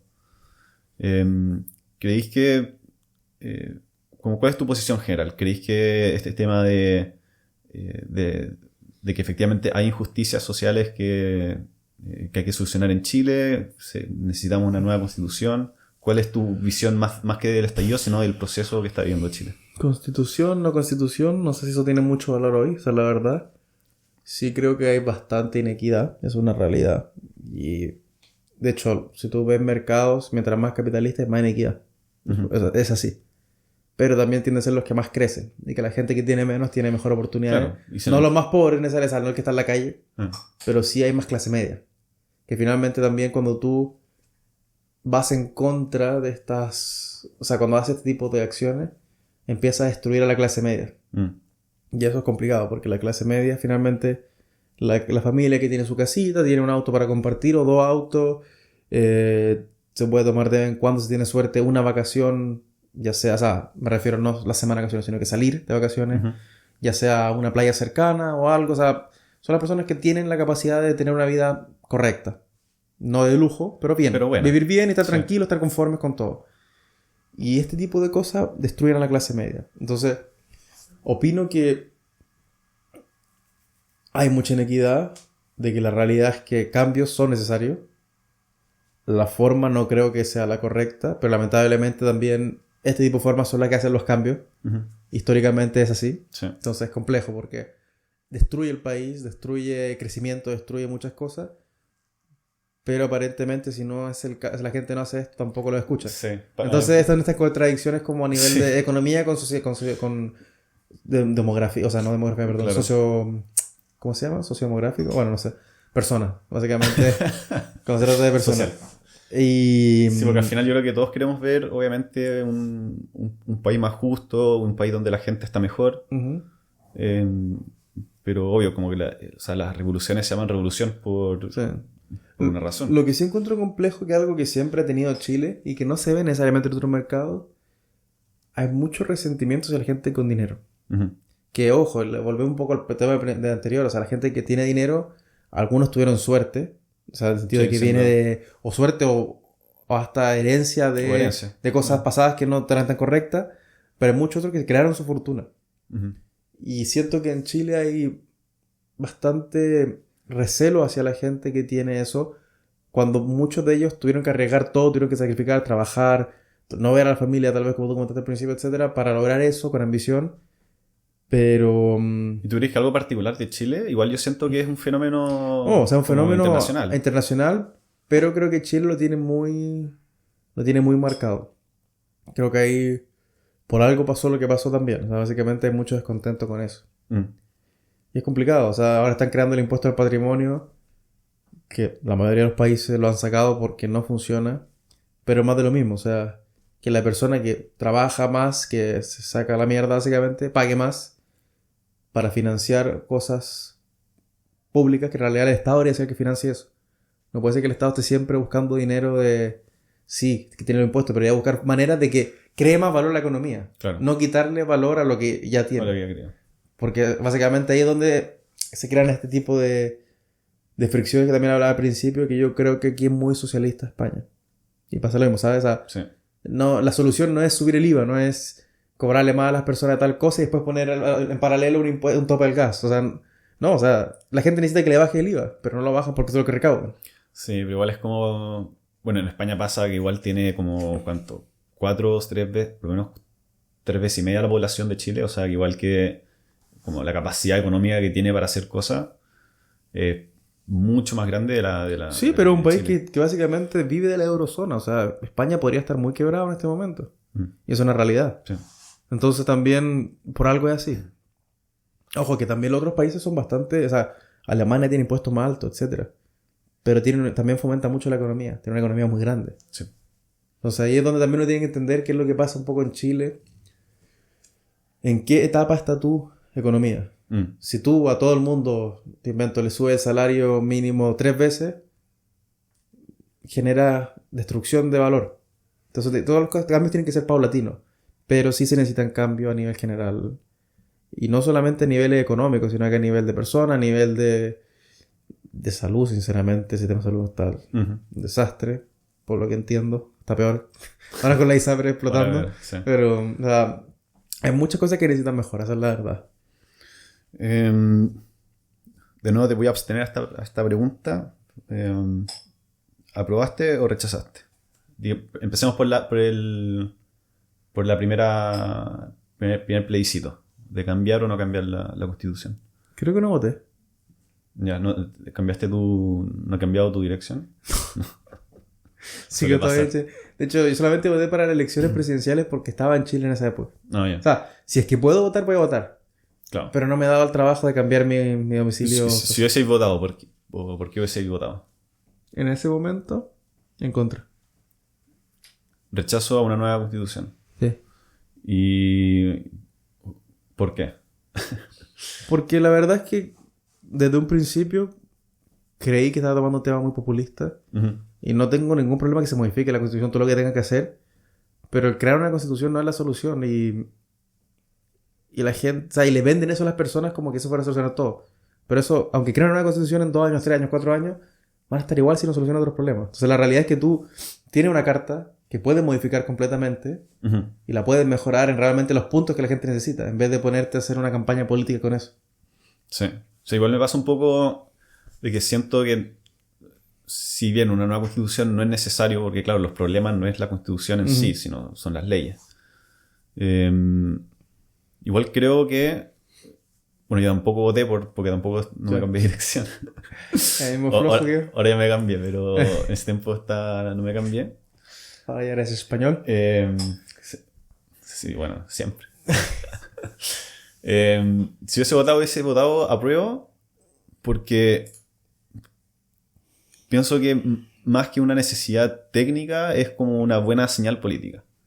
Creo que es importante como que al menos que se demuestre de que hay una intención real de cambiar las cosas. Creo que es una buena señal hacia las personas, Claro. pero no una señal buena política a nivel político como tal. O sea, como de seriedad de la política, ¿sabes? Pero ojo, yo estoy de acuerdo con el tema de que la Constitución tiene que cambiar cosas. Claro. La única duda que tengo yo es si es necesario construir un texto de cero o realmente ponerse a modificar lo que hay. Señal o no señal, el tema es que lo que está no sirve. Y hay que cambiarlo, porque también que la gente esté descontenta Claro. no sirve. Y la gente descontenta es por algo, tiene una buena razón. O sea, y por lo tanto hay que escucharlo y hay que mejorar las cosas. Ahora, lo que hay que enfocarse, que vuelvo a lo mismo, en una campaña política, es cuál es el mejor camino. Más allá de qué es la mejor señal, es qué es lo más eficiente para lograr algo rápido, que realmente a las personas les afecte en su vida y les mejore la calidad de vida, que es lo que ellos esperan. Igual quizás como enfocarse como en la rapidez, ¿no? Imagino, porque una constitución a mí me gustaría que fuese como a largo plazo, no tan como parche. Porque si pensamos Pero como... con rapidez no es parche. Si tú le enfocas bien los recursos Ya. y sabes bien cuáles son los puntos clave, la vas mejorando por partes en las cosas que realmente le preocupan a tu pueblo. Claro. Y eso es una mejora a largo plazo. Si es que está bien hecha, está bien estudiada, está bien pensada. Al contrario, escribir una constitución nueva de cero con un plazo es un error. Porque puedes dejar muchas áreas Muchas cosas de lado.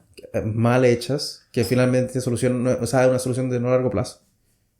¿Estuviste siguiendo el proceso de la nueva Bastante, sí, constitución? por lo mismo razón me afectaba las inversiones, por lo tanto estaba bien metido en el tema de entender todo. Escucho podcast casi Ya. todos los días. Antes escuchaba más podcasts de Chile. ¿Ya? Últimamente me han parecido medio repetitivos los que están. Pero en esa época estaban bastante interesantes. Porque había muchos temas, estaba todos los temas sociales, todos los temas de constitución, todos los temas de los cambios presidenciales, etcétera. Entonces, me gusta mantenerme conectado dentro de lo que puedo. Hoy en particular lo que hago más es eso, escuchar podcasts en el gimnasio. ¿Ya? Escucho de Chile, escucho de Financial Times todas las mañanas, como resumen de las noticias del mundo. Y escucho uno de JP Morgan, y básicamente ahí me da el tiempo. Después música para relajarme un rato. Pero esos son los 3 podcasts que escucho principalmente. Y el de Chile es interesante. O sea, te mantiene al día y también todos los días leo EMOL y Diario Financiero. O sea, estuviste bastante informado respecto O sea, al desarrollo. Dentro de lo que puedo estar. O sea, yo no... En ningún caso voy a saber demasiado. Simplemente lo que leo en la noticia. Pero... Eres un ciudadano informado, digamos. Como que, claro. Suficientemente informado, Claro. diría yo. ¿Creéis que esta idea de que el proceso sea esta asamblea constituyente el correcto? Es decir, de que cualquier persona pueda postularse y quedar para escribir la constitución. ¿Como cuál creéis que sería como el sistema ideal para hacer una nueva constitución? Tiene que ser con gente, para mi opinión, de gente que sepa mucho el tema. Que sepa mucho políticas, asesorada. O sea, no sé decir asesorada, pero es como crear un directorio, por decirlo de alguna manera, ¿Ya? de gente popular, de gente que no es necesariamente el experto en tal área, pero que tenga sus líderes, que sean los que realmente sean los técnicos y terminen de redactar la constitución. Como sería casi en una empresa. Tú tienes tus accionistas ¿Ya? y tienes tus directores que hacen básicamente lo que ellos quieren, pero lo ejecutan en la manera correcta. Porque creo que son habilidades distintas, el escribir una constitución y el querer algo. Y por otro lado, el que es muy técnico probablemente no tiene nada de visión de lo que quieren las personas, o lo que él cree en base a la teoría. ¿Y Es donde tienen que juntarse los dos mundos. O sea, ¿tú crees que está bien este tema como de que cualquier persona se pueda postular? ¿O lo restringiría ahí, por ejemplo, a, no sé, a que sean solo políticos, solo profesionales o solo Es abogados? lo que te digo, o sea, si fueran personas, si fuera como un comité de personas, no realmente lo que yo he escrito, sino que tú tienes tu experto Ujú. y cada experto representa a este grupo de personas. Para mí ese grupo de personas debería ser elegido de manera con cualquier tipo de individuo. Pero el tema de los que terminan siendo los que discuten y redactan la Constitución debería ser con personas expertas. Ya. Ah, ya te entiendo. O sea, es casi como hacer una cámara baja y una cámara alta. Hacia la Constitución. O sí. sea, claro, tener como quizás la asamblea como está, este como primer paso que decís tú, de gente que representa al grupo de gente, que discuten como las cosas que quieren que esté en la Constitución y después pasarlo como a otra cámara donde esté la gente más técnica. Y que lleve eso que a lleve eso algo a una que haga realidad. sentido, pero que venga con... O sea, tiene que venir con lo que la gente necesita, pero tampoco puede terminar siendo una estupidez como que lo fue la última idea, básicamente. Por algo tuvo creo que un 67%, 70% de rechazo. O sea, Sí. había muchas ideas que quedaron mal ejecutadas. Claro.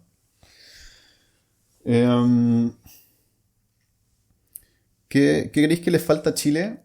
Estoy ya cambiando de nuevo de tema absolutamente. Desde tu punto de vista de emprendedor y de ciudadano, ¿qué creéis que le falta a Chile en términos de emprendimiento, como ambiente de emprendimiento y también como chileno en sí, como ciudadano? A mí me gusta bastante Chile, creo que hay hartas oportunidades. Uno, creo que la descentralización lo ayudaría, ¿Ya? generaría oportunidades, pero también haría que el país se balancee un poco. Y Claro, la centralización crea y creo- eficiencia y sí. cosas así. y Pero... creo que le falta industria. Creo que Chile debería exportar más servicios. Ujú. Hoy en día es demasiado... A pesar de ser un país culto y con gente educada, dentro de todo, hay hartos profesionales, sigue siendo un país muy básico en su industria. Y Sí. creo que podría evolucionar bastante esa área. Creo que ahí es donde les falta... Claro, o sea, hay mucho ingeniero que, claro, pasa 5 o 6 años estudiando y después sale y ve una hoja de Excel. de Excel todo el día, todo pero, el día, o sea, pero hay servicios bastante más... Que al final del día, si tú te enfocas en una economía en servicio, eso mejora el salario mínimo. Ujú. Porque los servicios pagan más, por ejemplo. Sí. Tú exportas servicios, la moneda de afuera te paga más si le exportas a un mercado que le va mejor que a ti. Indirectamente, tú estás subiendo el PIB per cápita de todas las personas. Tiene una economía más rica y además tiene personas que ganan más porque su producción es más cara. O sea, lo que producen ellos tiene más valor. Que no, naturalmente no puedes dejar de lado lo que ya tienes, pero tienes que desarrollar aún más industrias que están botadas porque todo es sacar cobre, todo es vender salmón, todo es... que son cosas que dan dinero y que van bien, Ujú. pero falta el siguiente nivel. ¿Y ahora qué hago con eso? O sea, Agregar valor. agregar valor sobre el producto bruto, que eso va a nivel de personas como a nivel de materia prima. O sea, si tuviese una varita mágica, le pondría ahí así industria, así, por todo Chile. O sea, un potencial O industria. sea, industrias que no revienten el medio ambiente, pero sí, también hay que tener ojos. O sea, también Equilibrio. es un país bastante bonito para matarlo tan... ¿Por qué elegiste Barcelona? Por ti, Enrique. Sabía. A eso quería llegar. Eso era, para eso todo Sí. el podcast. No, porque ¿Cuáles eran elegí- tus opciones? Barcelona, Barcelona solo. básicamente sí. ¿Era Barcelona o no hacer un MBA, la verdad? ¿Y por qué? ¿Por qué tan Porque cerrado? la universidad me llamó la atención, pero no estaba convencido que un MBA fuera lo que me iba a agregar tanto valor. Ujú. Este me pareció bien y quería probar Barcelona porque me llamaba bastante la atención. Era distinto a las ciudades que había vivido antes. O sea, viví en California un tiempo, Santa Cruz, tal vez era más similar. Pero eso, como vivir en España, pero no en Madrid en ese momento. La verdad ahora tengo bastante ganas de probar Madrid. pero bueno, por lo menos probar Barcelona y entender cómo era todo por acá. Así que... No sé, supongo que el romanticismo de Barcelona... Solo te llamó la atención Barcelona y Y probar. no vi por qué no. O sea, en ese momento de mi vida no tenía por qué no probarlo. Otro tema controversial, ¿Shakira o Piqué? La verdad es que ni siquiera he escuchado la canción. No. Weón. No, o sea, tengo poco tiempo de estar escuchando. Creo que la escuché una vez en una discoteca, que la pusieron de fondo, pero no me concentré, ¿te acuerdas? Creo que fuimos juntos, pero no tengo idea de la letra. Y sinceramente ni siquiera sé cuál es su relación. Oh, lástima. Solamente sé que terminaron y que no sé qué, y la verdad me da igual. Sí, está bien.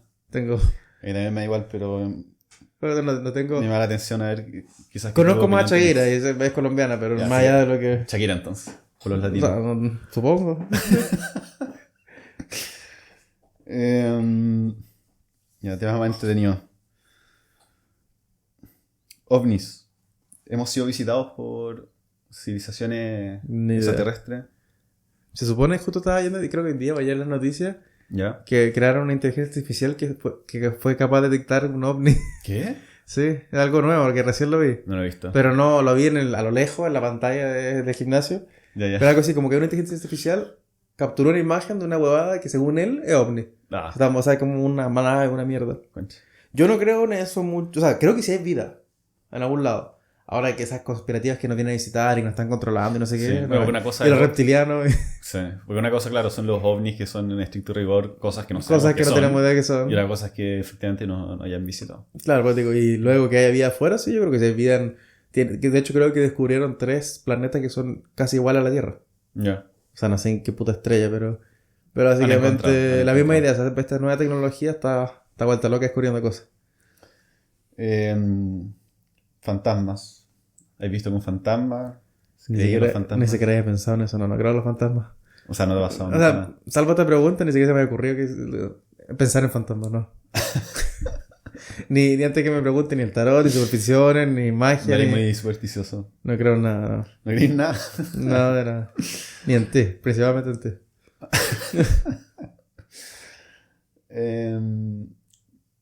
¿Cuál es tu objetivo de vida? Y también, ¿cuál es tu mayor miedo? Una pregunta de esas. Sí. Y aparte estás saltando como de temas, weón, políticos a preguntas de esas, por lo que sé. Hay que hacerte pensar un poco. Agilidad. No tengo claro cuál es mi objetivo de vida. Creo que hoy en día estoy muy enfocado en lo profesional. Y es lo que te digo, crear ese algo. Esos son mis objetivos claros. Y el segundo, a pesar de que es medio hippie, Ujú. descubrir 100%, que yo todavía me estoy conociendo cada vez más, qué es lo que me hace feliz y ser feliz. Es una estupidez. Pero la verdad es que... Es una estupidez bastante... Pero ese era mi objetivo y no tengo la Bueno. respuesta hoy que es 100% lo que me hace feliz. Sí he descubierto cosas que me gustan, pero también he descubierto muchas cosas que no me hacen feliz. Claro, Y que importante uno no se puede también. sacar toda la vida, entonces entender... Pero me gustaría llegar, no sé, de aquí, ojalá a los 40 años, que son 10 años más de hoy, y menos. Tener descifrado realmente qué es lo que me hace feliz y estar ojalá ya haciendo eso. ¿Cuál es tu mayor miedo? Mi mayor miedo... Es Quizá- curioso, porque a veces uno no se da ni el tiempo de pensar esas cosas, pero hoy en día en particular no es un miedo, pero sí es un pesar que tengo, Ujú. y cada vez que voy a Chile lo siento, es que creo que mis padres, o sea, siguen siendo jóvenes, pero están envejeciendo, Ujú. y me da mucho pesar, básicamente, que ellos estén envejeciendo y yo no estar ahí compartiendo con ellos cuando todavía están bien, todavía los puedo aprovechar. Entonces, no sé si un miedo como tal, pero sí tengo como esta sensación de que si sigo aquí para siempre enfocándome en esto, me voy a perder a la vida de mi familia que me importa mucho. Entonces, Ujú. y tal vez ya sea muy tarde para cuando yo esté ahí, o sea, esté muy cagado, ponte. Y eso me da miedo, pesar, todas las cosas, o sea. Entonces, como, eso es algo que no lo pienso, trato de no pensarlo mucho, pero sí me da pena, o sea. Sí, creo un miedo que casi todos tenemos, pero también al mismo tiempo creo que es un buen miedo. O sea, porque al menos te podría motivar a ir a ver a tu familia más. O sea, yo Pasar intento más verlos tiempo con ellos. bastante, pero al final del día da igual, o sea, vas 3 semanas, 2 semanas, un mes. Nunca va a estar. O sea, la realidad es que si lo haces cada un año, entre un año, mi padre tiene 65, ahora mi papá creo, y 63 mi madre, estoy mental. Ujú. Y a esa edad, cada año, se nota una diferencia. Y después ya cuando tengan 70, me imagino cómo van a estar. Entonces, que lo voy a ver 5 veces de aquí a los 70. ¿Es suficiente? No lo creo.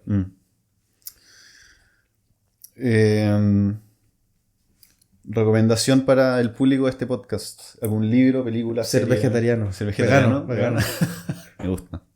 Esa es recomendación en base a Enric, Sí. que me invitó a un asado vegano, sin decirme que era vegano.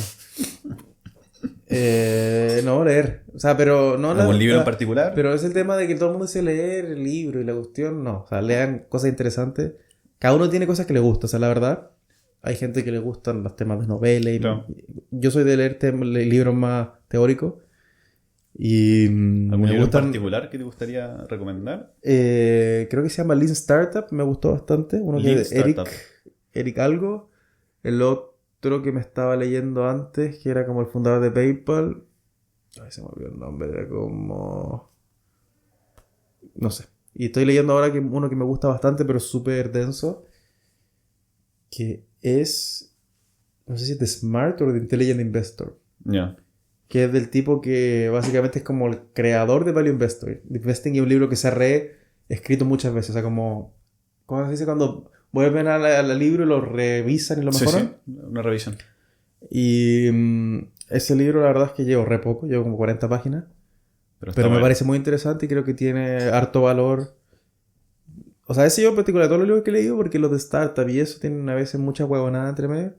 Creo que este es el que más me ha gustado y el que más me tiene motivado a leer. De Intelligent Investor o de Smart Investor, no sé. O sea, recomendación para la gente, lean de inversión y emprendimiento. Sí, o sea, o de los que les guste, De que les guste, sí, pero sí. lean de algo. Pero es tu opinión. Claro. Última cosita. Si pudieseis darle un consejo al Francisco de 20 años, ¿qué le diríais? Lo pasó bien, Francisco, 20 años, pero que hubiera hueveado aún más. Porque la verdad es que... faltó, ¿eh? No me faltó, pero siempre se puede hacer más. De los 20 a los 20... Quizás que todavía más. De los 20 a los 35, ¿sabes tú? Uh-huh. Pero yo creo que uno es todavía suficientemente joven para pasarlo muy bien y no preocuparse. O sea, sí tiene que preocuparse de tampoco ser idiota, de no preocuparse del futuro, pero tampoco uno tiene que estarse preocupando demasiado, ¿sabes? En cambio ya que ahora tenemos 30, después te inventas los 35, te empiezan a nacer responsabilidades que tal vez te quieres casar, que tal vez hijos, que tal vez la casa, que no sé qué. Ahora uno todavía está como en esa etapa donde puede vivir, por ejemplo, nosotros estamos en Barcelona, Uh-huh. viviendo una vida prácticamente de estudiante, esa es la realidad, a pesar de que yo tengo mi startup, etcétera, pero estamos viviendo Sí, no posiblemente peor de lo que viviríamos en Chile. No se siente como una vida Y uno se siente estable. como un expatriado que está no de intercambio a este punto, pero no tampoco como una establecido en un lugar. Yo me siento de vacaciones. Yo me siento como una etapa rara, que estoy como en un lugar donde no me siento local, no me siento que me voy a quedar para siempre y siento que es además un destino que es muy de vacaciones, entonces Claro. es complejo. Entonces, pero sí, o sea, como no pensaba como disfrutar los momentos, disfrutar, O sea, el consejo para el Francisquito que disfrute más. que carretea más. No, Más que huevo. disfrute, o sea, lo que lo haga feliz. Porque el huevo puede ser en todo sentido, ¿sabes? No solamente Claro. en carretera, sino que estar con los amigos, los asados, que lo que sea, o sea, no, pero, o sea, valorar lo que te haga feliz, que vuelvo a lo mismo, o sea, y que va cambiando en el tiempo, ojo. Uh-huh. Francisco, hemos tenido una conversación enriquecedora. Ha estado la raja. Hemos pasado desde tu inicio de la carrera en Chile, por tu MBA, por tu viaje, por tu vida durante tu estancia en Barcelona, el estallido. Te quería, bueno, primero agradecer por tu tiempo. ¿Me vas a invitar a un asado vegano? ¿Ah? No. Asado de verdad la próxima. Te quería agradecer por tu tiempo, por tu disponibilidad y también por tus ganas. Bueno, ha sido una conversación realmente de la raja y lo he disfrutado muchísimo. Ahora te quiero dejar el cierre para que llegue a la gente lo que queráis. Si queréis terminar algún razonamiento, queréis cerrar alguna discusión o solo decir a la gente dónde te puede encontrar, cómo puedes seguir tu trabajo. Este es espacio y es todo tuyo. Así que, Francisco, tienes la última palabra. Vale. ¿Qué es lo único que podría decir a la gente? La verdad no estoy en un lugar para predicar, pero sí lo poco que he aprendido es eso, tratar de rápido entender qué les motiva y verificar lo antes posible si eso es así o no. Y ojalá probar, equivocarse, más si todavía son medianamente jóvenes.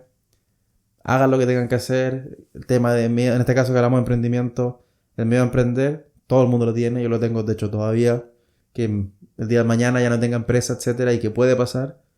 Pero si nos quedamos pegados en el miedo no hacemos nada. Entonces mejor caerse, que no te funcione, pero al menos sacarse la idea de la cabeza y experimentar. O sea lo que sea, y eso lo extrapolo a todo. O sea, si hay algo que tengas la duda, que sea viajar al mundo, etcétera, pruébalo. Pruébalo y después tú decides si es que es tu camino o no es tu camino. Pero eso, probar las cosas.